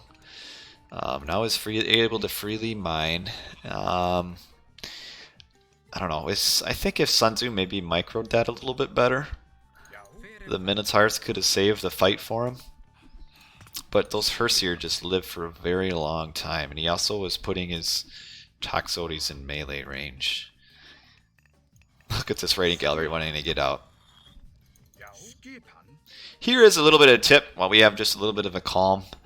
So when you're moving units in a formation and they're all together, the ranged units go in the back. So if you're retreating, say, like for example, going this way, because so the ranged units get in the back. If you want to turn and fight right away and get your range, like say the enemy is chasing your army, if as you're running here, you like click right on the back of your formation, it'll move your units through each other and will put the ranged units will move to the back. It's kind of hard to explain without seeing it, but like right now if he just clicks here, the Hersier, the meat shield, go to the front, and the ranged units go in the back. And Sun Tzu didn't do that with his army in that last fight, which put the Toxotes on the front. But we are seeing a little bit of a raid here. So while Jelly is gathering his getting his town center, he has to move back with his his vills up here. That raiding cavalry, poor dude. So a little bit of raid back here, but this is a very powerful town center to grab. Let's look at all of the hunt it secures. And Sun Tzu is still just at one town center. What is Sun Tzu doing? I can't check. Sun Tzu, yeah, he's behind a town center. Doesn't have the resources to get another one right now. Still hunting. Needs to be careful. This is not a winning fight for him, I don't think. The fart of war. And he's just he's going to get himself trapped here if he's not careful. Just needs to retreat this right here. This needs to go back, okay? Because it's a nice little fight here. And actually he could potentially gold block right here. I don't know why Jelly is going to this gold mine. I guess because he's got this town center. But needs to get on that Hersier. Jelly only has one more Hersier. Because these Minotaurs just live so long. Just needs to get the Toxotes on that Hersier. And the hero on the Valk. Looks like Odysseus is getting that Valk down. So yeah, this is a good fight for Sun Tzu here. Just the power of the Minotaur just tanking so much damage and then the insta-kill. And this fight is going the way of Sun Tzu. So Sun Tzu was behind before this fight. And kind of a fight that maybe Jelly shouldn't have taken. The reason he felt forced to take it was because he was mining from this gold mine. He could have almost avoided that initial fight and just mined over here. But instead, yes, he was forced to fight and lost. And kind of lost it pretty badly. And is probably going to be forced off of this gold mine anyway, which is going to mean he's going to have to shift his vills all the way over here. He's still trying to fight, but these Minotaurs just last forever. They're so strong. And I didn't even notice. He does have the upgrade as well. That gives him a plus 128 hit points. That's a huge upgrade. He does not have a mine back here, no. His only other mine is right here. But yeah, that Bull Minotaur is such a good upgrade against the slow Norse heroes. And yeah, now Jelly is off of his gold mine. And what Sun Tzu, that was kind of his last ditch effort here, because he was going to be falling behind badly in economy because he's only at one town center.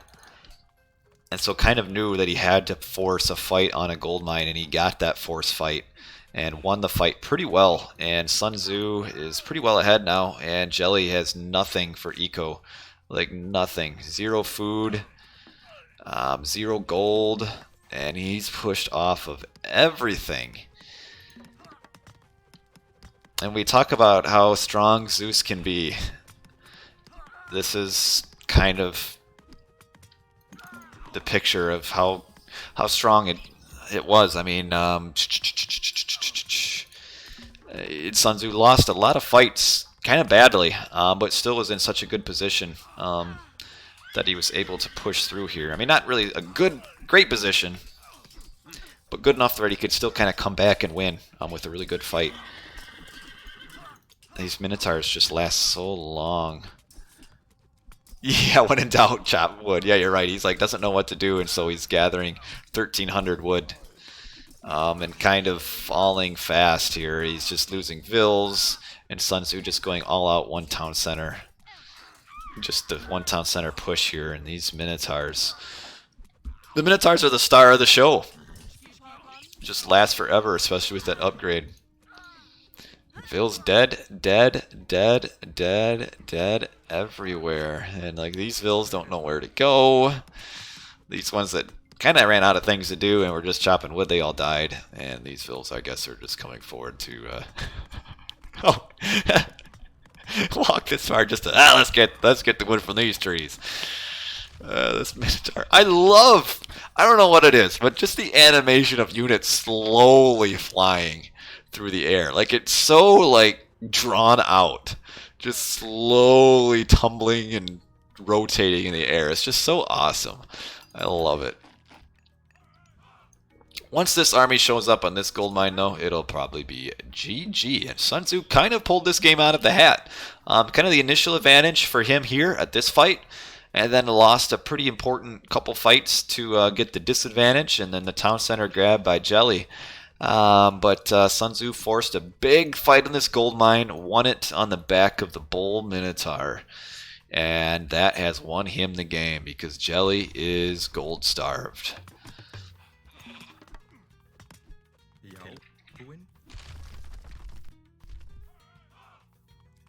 Yes, I do know that they are coded that way.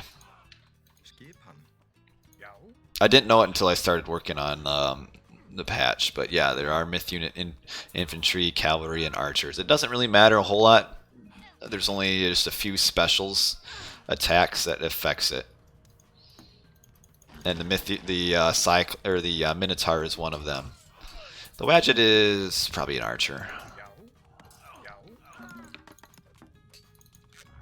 because one of the recent changes in the patch changed some of the myth units to be more of the infantry tag, which maybe shouldn't have happened. But so yeah, this is kind of just the last push. Jellyfish is just kind of maybe thinking what you did wrong here. Like these villas are all just kind of like standing there like, what happened? What happened?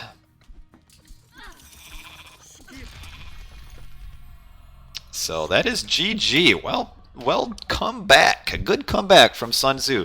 So Archer heroes counter myth infantry even more? No. The only thing those tags really matter is for the special attack. There's just a few special attacks that it counters.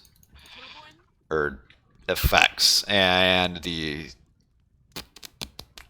Minotaur is one that can only be used on infantry myth units. The Minnow might be able to now on the patch. I think it might have changed the Promethean to the infantry tag, unless it missed it, because that changed a few that should, thematically have been infantry. The most recent 3.0 patch changed a few of their tags, so it might work now. But yeah, for the rest of the game, it didn't, or the history. Okay, so this was a back and forth game. We can see it. Jelly was way ahead, but when we turn over to the kill death ratio, he's quite a bit behind, 113 to 168. We can look at kind of the tail is that big fight at the gold mine right here. Jelly actually had the military advantage, and after that fight, nothing. And Sun Tzu was able to keep it.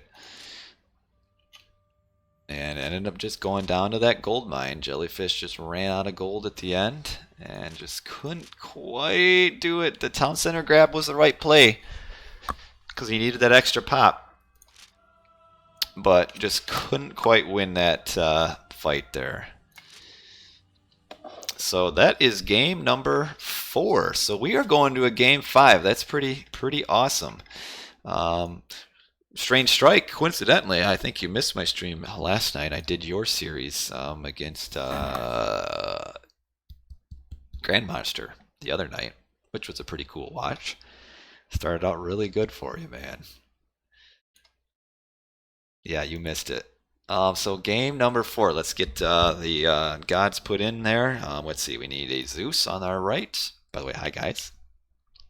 Give you my best smile. Let's see. Summer tournament. Nope, that's not the right one. So we need to fix the thing here, and we will put on. Yeah, no, I don't want to spoil it for you. I won't tell you the results, but yeah, if you want to watch it, you can watch it on my YouTube channel. Don't want to spoil it for you though, in case you don't know. What were our gods? They were Thor and Zeus.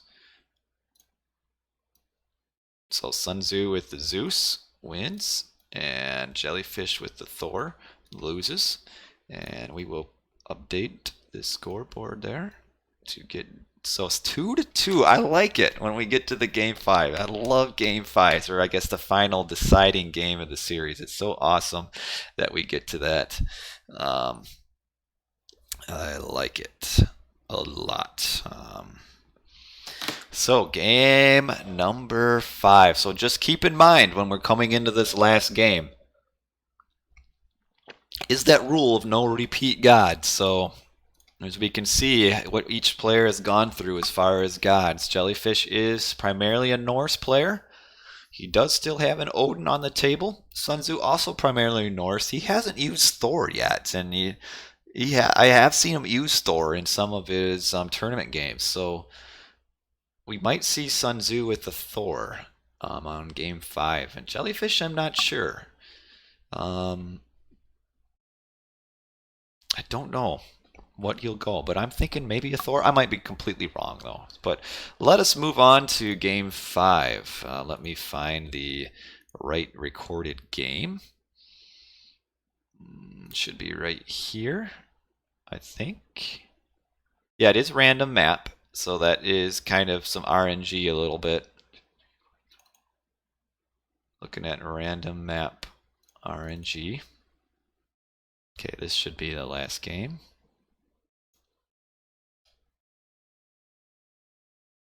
Oh, hold on.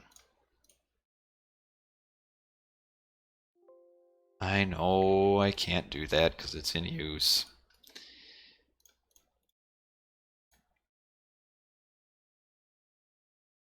Oh, this annoys me.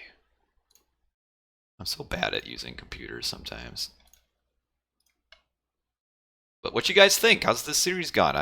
One comment is that nice games, but they are short. That is true. Haven't really had any long game, but they've all been pretty high intensity. Really aggressive gods for the most part. So that's pretty cool. So we will hopefully move on to game number 5. Long games suck. There's a certain, I don't know, like maybe one long game a series is okay. Like one 40-minute game, but when you start getting multiple 40-minute games in one series, it starts to kind of drag on. But let's see. I just need to make sure this is the final game. Okay, it is. So, all right. All right, let's get my thing Get my thing. Like, who wants to watch Eggy War and Alfheim best of 13? Yeah, you're right. And that is kind of the bad side. That's why I love this tournament so much, is the difference in gods. It just adds such a variety to every match. Like, normally if you want variety in like a tournament, you gotta like watch two different players. Here you get complete variety within the same 5 games, and that is awesome. I love this tournament. It's so good. So game number 5, final game right here is Odin versus Odin, and I need to switch the scoreboard here so it correctly shows 2-2. We are Odin versus Odin on Blue Lagoon. Wow. What a final matchup here. So Odin, Blue Lagoon. When we talk about high intensity matchups, this is another one here. This is gonna. I would be very surprised if this lasts over 20 minutes. Odin v Odin is gonna be a bloodbath, just kind of like a Loki v Loki, just minus the Herseer in a way. So it's actually not at all like it really, because it doesn't have any Herseer. We'll probably be seeing Ulfsarks, I think. It's just too risky to do raiding cavalry in this because Ulfsarks do pretty well against raiding cavalry. So we'll probably see a combination of Ulfsarks raiding and maybe throwing axemen. So I guess think of it this way. Instead of Herseer raids, we're going to see Ulfsark raids. Forward town centers are both pretty close to each other. Blue Lagoon has some pretty high generous hunt. Starting giraffe. Looks like both players use their great hunt on the starting giraffe. So forward giraffe to start off on, and then it'll be to falling on to the next hunt. And what's pretty cool about Blue Lagoon is it has high hunt, kind of, but they're spread out. All the hunting spawns are spread out. Like we have an elephant and a couple deer or gazelle over here. You got 2 elephant here. You got the zebra gazelle spawn here, and then the other one are the giraffes down on the bottom. So each player gets 4 secondary hunt spawns. It's just they are always scattered away from each other, which kind of makes it interesting as far as how the pathing goes later on. And then we're going to see Sun Tzu, or actually Jelly is moving on to his forward hunt really early. So what I've touched on earlier is that players want to keep their base hunt as long as they can, because in a game like this where it's going to be so aggressive early, the fear of getting caught out hunting is so big. You want to get your forward hunt as quick as you can so that you can fall back to your back hunt, or in this case your base hunt. And this is some really secure hunt because this wall right here, or this wall of trees right here, though we will probably see forest fire, probably see Freya for the forest fire. So that is a difference. Sun Tzu is selecting to hunt in his base, and Jelly has moved forward. Probably the difference, though, is that Sun Tzu's elephant gazelle spawn is to the side, so it's more defendable, as opposed to Jelly's, which were straight out forward. Where is Jelly's second elephants? Where are they? Over here. So these elephants are also pretty far forward, towards the middle. Oh, by the way, last game, Sun Tzu won despite losing a Vil 2 hunt. So look at that. He was overcoming adversity everywhere. Even the animals were against him and he won. So the slow kill of the elephant to get at the 750 food. First temple is coming up for Sun Tzu, and temple followed by Jelly. Ulfsarks do look good. They are pretty good with their white capes and golden axes, you're right. Any good relics?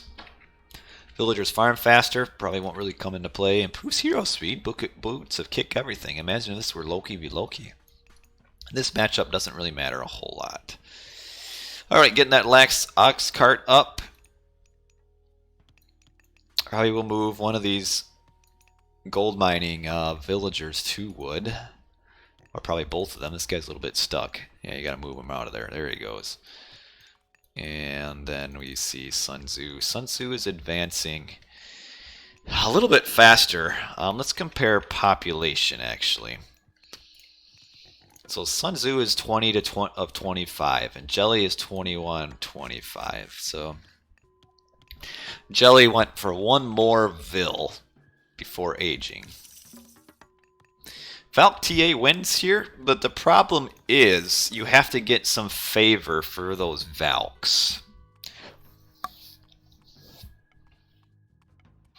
And if you go throwing Axemen right away, you're on the defensive, which might make it hard to get that initial favor. And so we see just a little bit of a Hersier push on this forward elephant.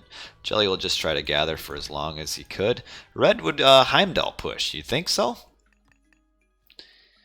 I guess if you get that, I don't know, the Heimdall push. Freya, and yeah, Red did go Freya as well. Yeah, Heimdall is strong with the Iron Jar in Odin v Odin. Jelly needs to move back, though, with maybe that Vil, so he doesn't lose that one. Alright, so he's moving back with all of his Vils. Not a big deal, because he does have that hunt that he can fall back to. Ooh, I like that forest fire. That is a really nice forest fire. That's huge. Because that prevented him from going this way, and that is a ton of idle time, and he might have to lose more Vils. That's a big forest fire. Wow, that's huge. He also should separate the ox cart, because that makes the Vils run slowly. But that forest fire gets a Vil kill. These are so idle for so long that might just win the game right there. I mean, you know, doesn't straight up kill any units, but on the back end, one Vil dead, another right there, two Vils dead, idle for so long. I don't like to get excited over stuff, but I'll get excited over that forest fire any day of the week. That's big. I mean, just think of how long those Vils were not gathering just because of that forest fire. Wow, that puts Jelly way behind economically. And meanwhile, Sun Tzu is just freely gathering. And Jelly used his forest fire here, but I mean, it just moves the Vils, doesn't kill anything or anything like that. So Jelly's gonna have to play really defensively, and that's a really bold barracks. But Sun Tzu, bad fight here. I don't know what he's doing. He's losing the Hersier and almost the Valk. The Valk is a really important piece of this battle here. But where is Jelly's Valkyrie? Did it die? It must have died. I must have missed that. Shoo. So we do see a ton of Ulfsarks coming out for Sun Tzu. Jelly going forward. He's got a... Because that Valk is so low, he actually could win this fight. Maybe. It depends. He's got to get on that Valk right away with the Hersier. And, oh, shooting at that Raven. Okay, no harm, no foul there. Shooting the Raven did allow the Ulsars to get really close. That was dangerous. Okay, so Jelly is still hunting. So the forest fire, not any initial results from it. The Ulsark's trying to get in on that throwing axeman. Jelly has chopped a hole in this forest right here, which does open that side of the vase pretty far. And the Ulfs are getting in on that. Jelly's trying to raid, but that's the problem with throwing axemen is they're so slow. Like he's gonna it's gonna take him so long to find a place to actually hit.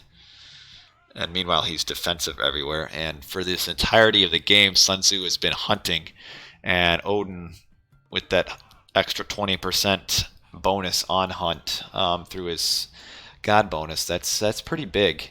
And this army might end up getting caught out. Like Sun Tzu should probably come down here and surround with all this army. The Ulfsarks and this army can surround this and get Jelly in a really bad spot. And that's what it looks like Sun Tzu is doing. He's coming down for the surround, and Jelly's army here is a little bit behind. And this is going to be a big surround on these throwing axemen. Okay, does reposition a little bit. Kind of in that choke point, so that's good. But this is not... I think Jelly's just too far behind with his military. And these throwing axemen are chasing and getting out of that choke point. Like, he should move them right here. This is not looking good for Jelly. The throwing axemen just got out of that choke point. And we're able to get surrounded by the Ulfsarks again. Like, if he crams them in here, it does more damage, but that's a big loss for Jelly. I mean, he's behind so far militarily with that. And yeah, probably just a little too far forward. Got himself surrounded when he was behind in military numbers.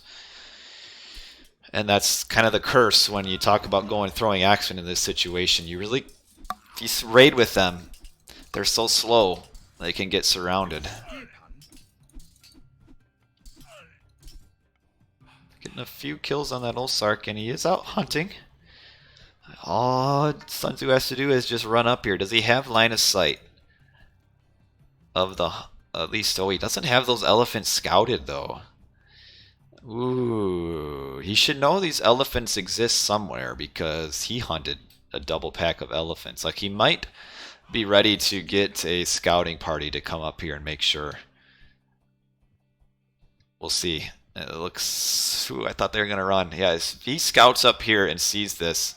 And actually, if Jellyfish shows his army, that might kind of encourage Sun Tzu to come up here. Oh, he sees the army now. And now Jelly is trying to, he's trying to lure Sun Tzu this direction. So he doesn't get on the hunt. We'll see if it works. Nice little pick there. But the house might get a line of sight of this hunt. Maybe.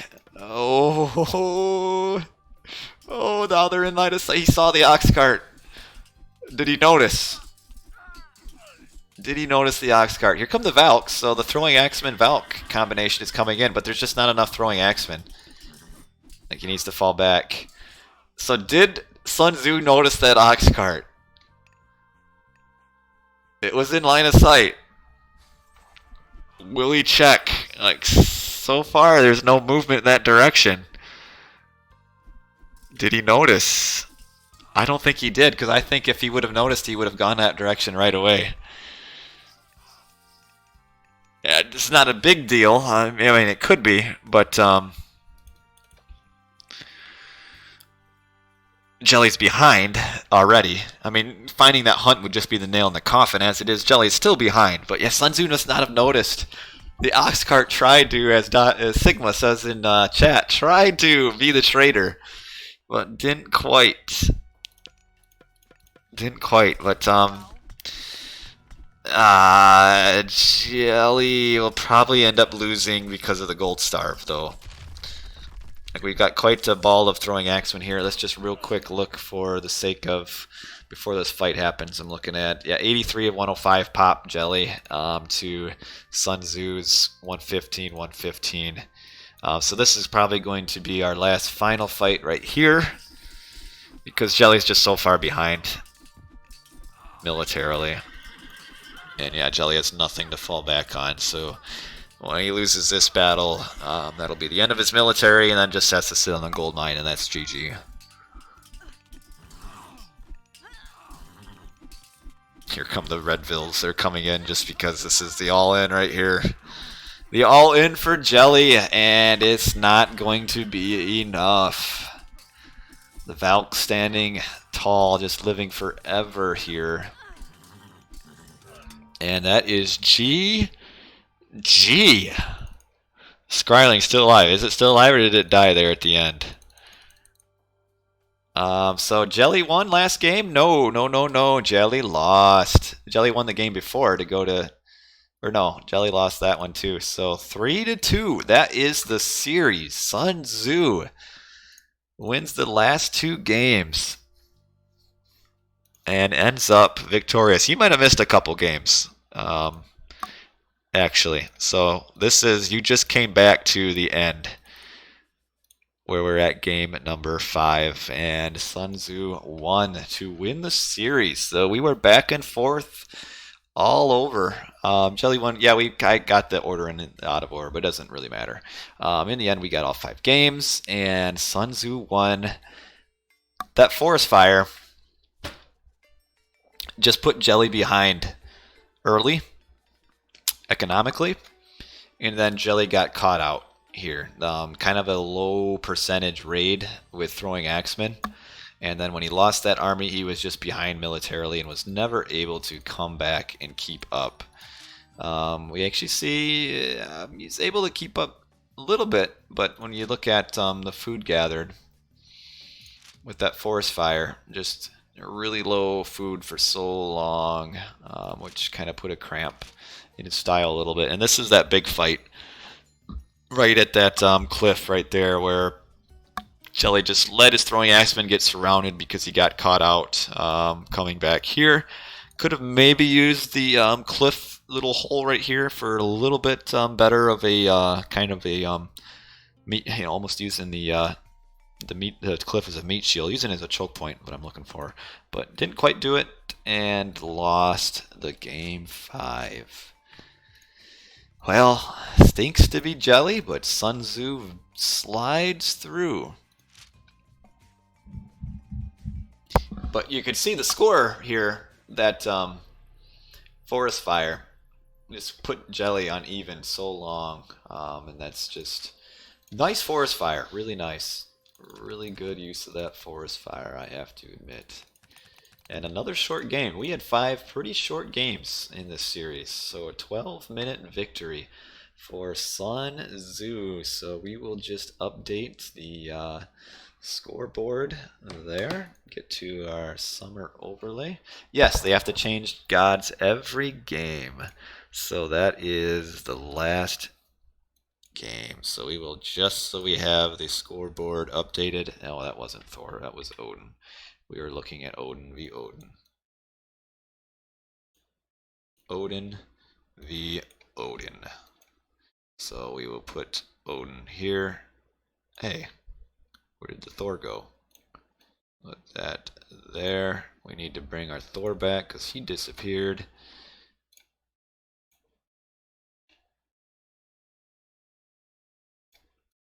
By the way, hey guys, you get to see me in my office. Well, dang it, I deleted Thor. I need to go to my recycle bin. I deleted Thor to the trash.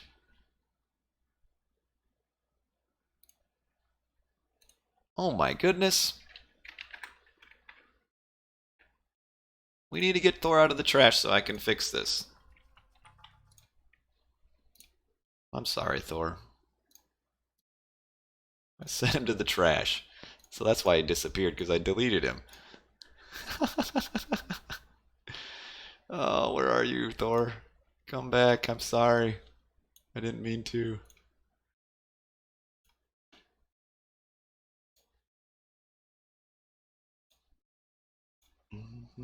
So what'd you think, guys? How was the series? Yeah, I got bored of watching the same god for the whole 5 games. You're right. There's it take it has its purpose. The 5 games, same gods. Kind of nice to see sometimes the players, grinding each other and trying to get past each other's best gods. But I like the having to switch gods over and over. That's so cool. There we go. Thor's back.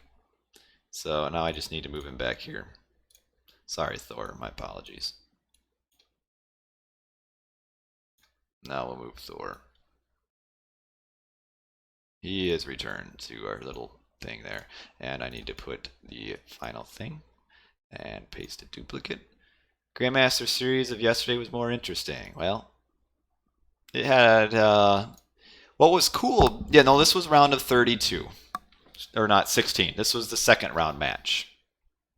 It was Thor and trash just like when the match was made. But yeah, that was a round of 32. So maybe I'm gonna have to start putting that on my little overlay. Notate that it's a round of 32. But yeah, what was cool about last game was that we had Strange Strike, the underdog, won the first two matches, and like for people who love underdogs, then it's like, come on, just win one more, but he just couldn't quite do it. Lost the last three games.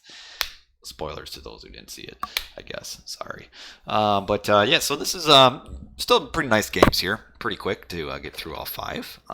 Really nice aggressive games, and we can kind of pinpoint in each game kind of what the mistakes were and which player, how they kind of resulted in players losing, or in last game that forest fire was big, and then Jelly getting caught out. So like when you have short games, like generally each game kind of comes down to like two or three big mistakes or two or three good moves, and that's what we saw specifically in a few of these games.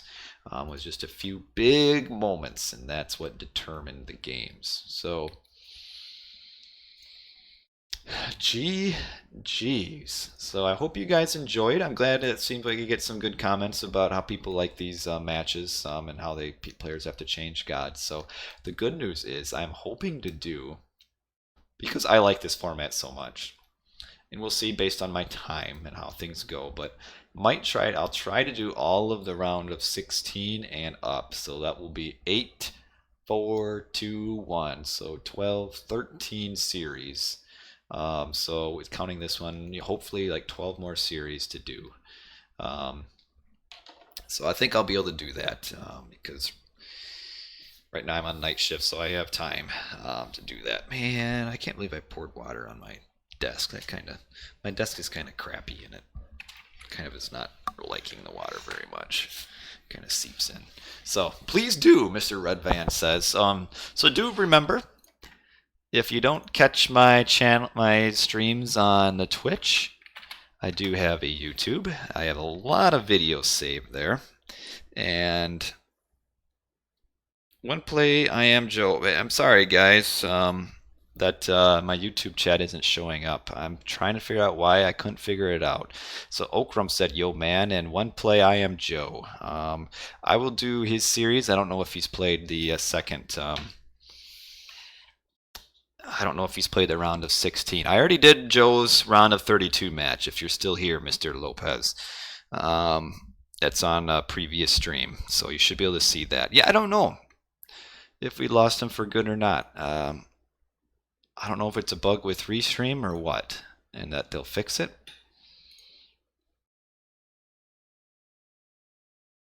We could say what we like about them. They can't do anything. Yeah, so... all right. Well, I'm going to turn it off. I did a lot of AOM this weekend. So I don't think I can play some games. I played some good games. I had a night of playing last night and had some good games. A nice couple games. And then I played a couple games Friday as well. But that's it. I am working the next couple nights, so you guys won't see me until 3 days from now will probably be my next stream, and I'll be back most likely with another round of 16 matchup. We'll get that going. Round of 16, another matchup on Wednesday, and then Thursday, not really sure. So stay alive, Red Van says. I'll do my best with that. So yeah, thanks for watching, guys. Appreciate you guys sticking it through. Watching all 5 games. Getting through a few of my technical difficulties we had early on, spilling water to start the stream off. But I appreciate you guys, and I will catch you guys hopefully Wednesday night or Thursday, whatever it might be for you guys. About the same time, only about 2 hours before this. Will be in 3 days. 3 days and minus 2.5 hours or so. So have a good night, guys, or good day. Appreciate you, and have a good start to your week. That is it. Bye.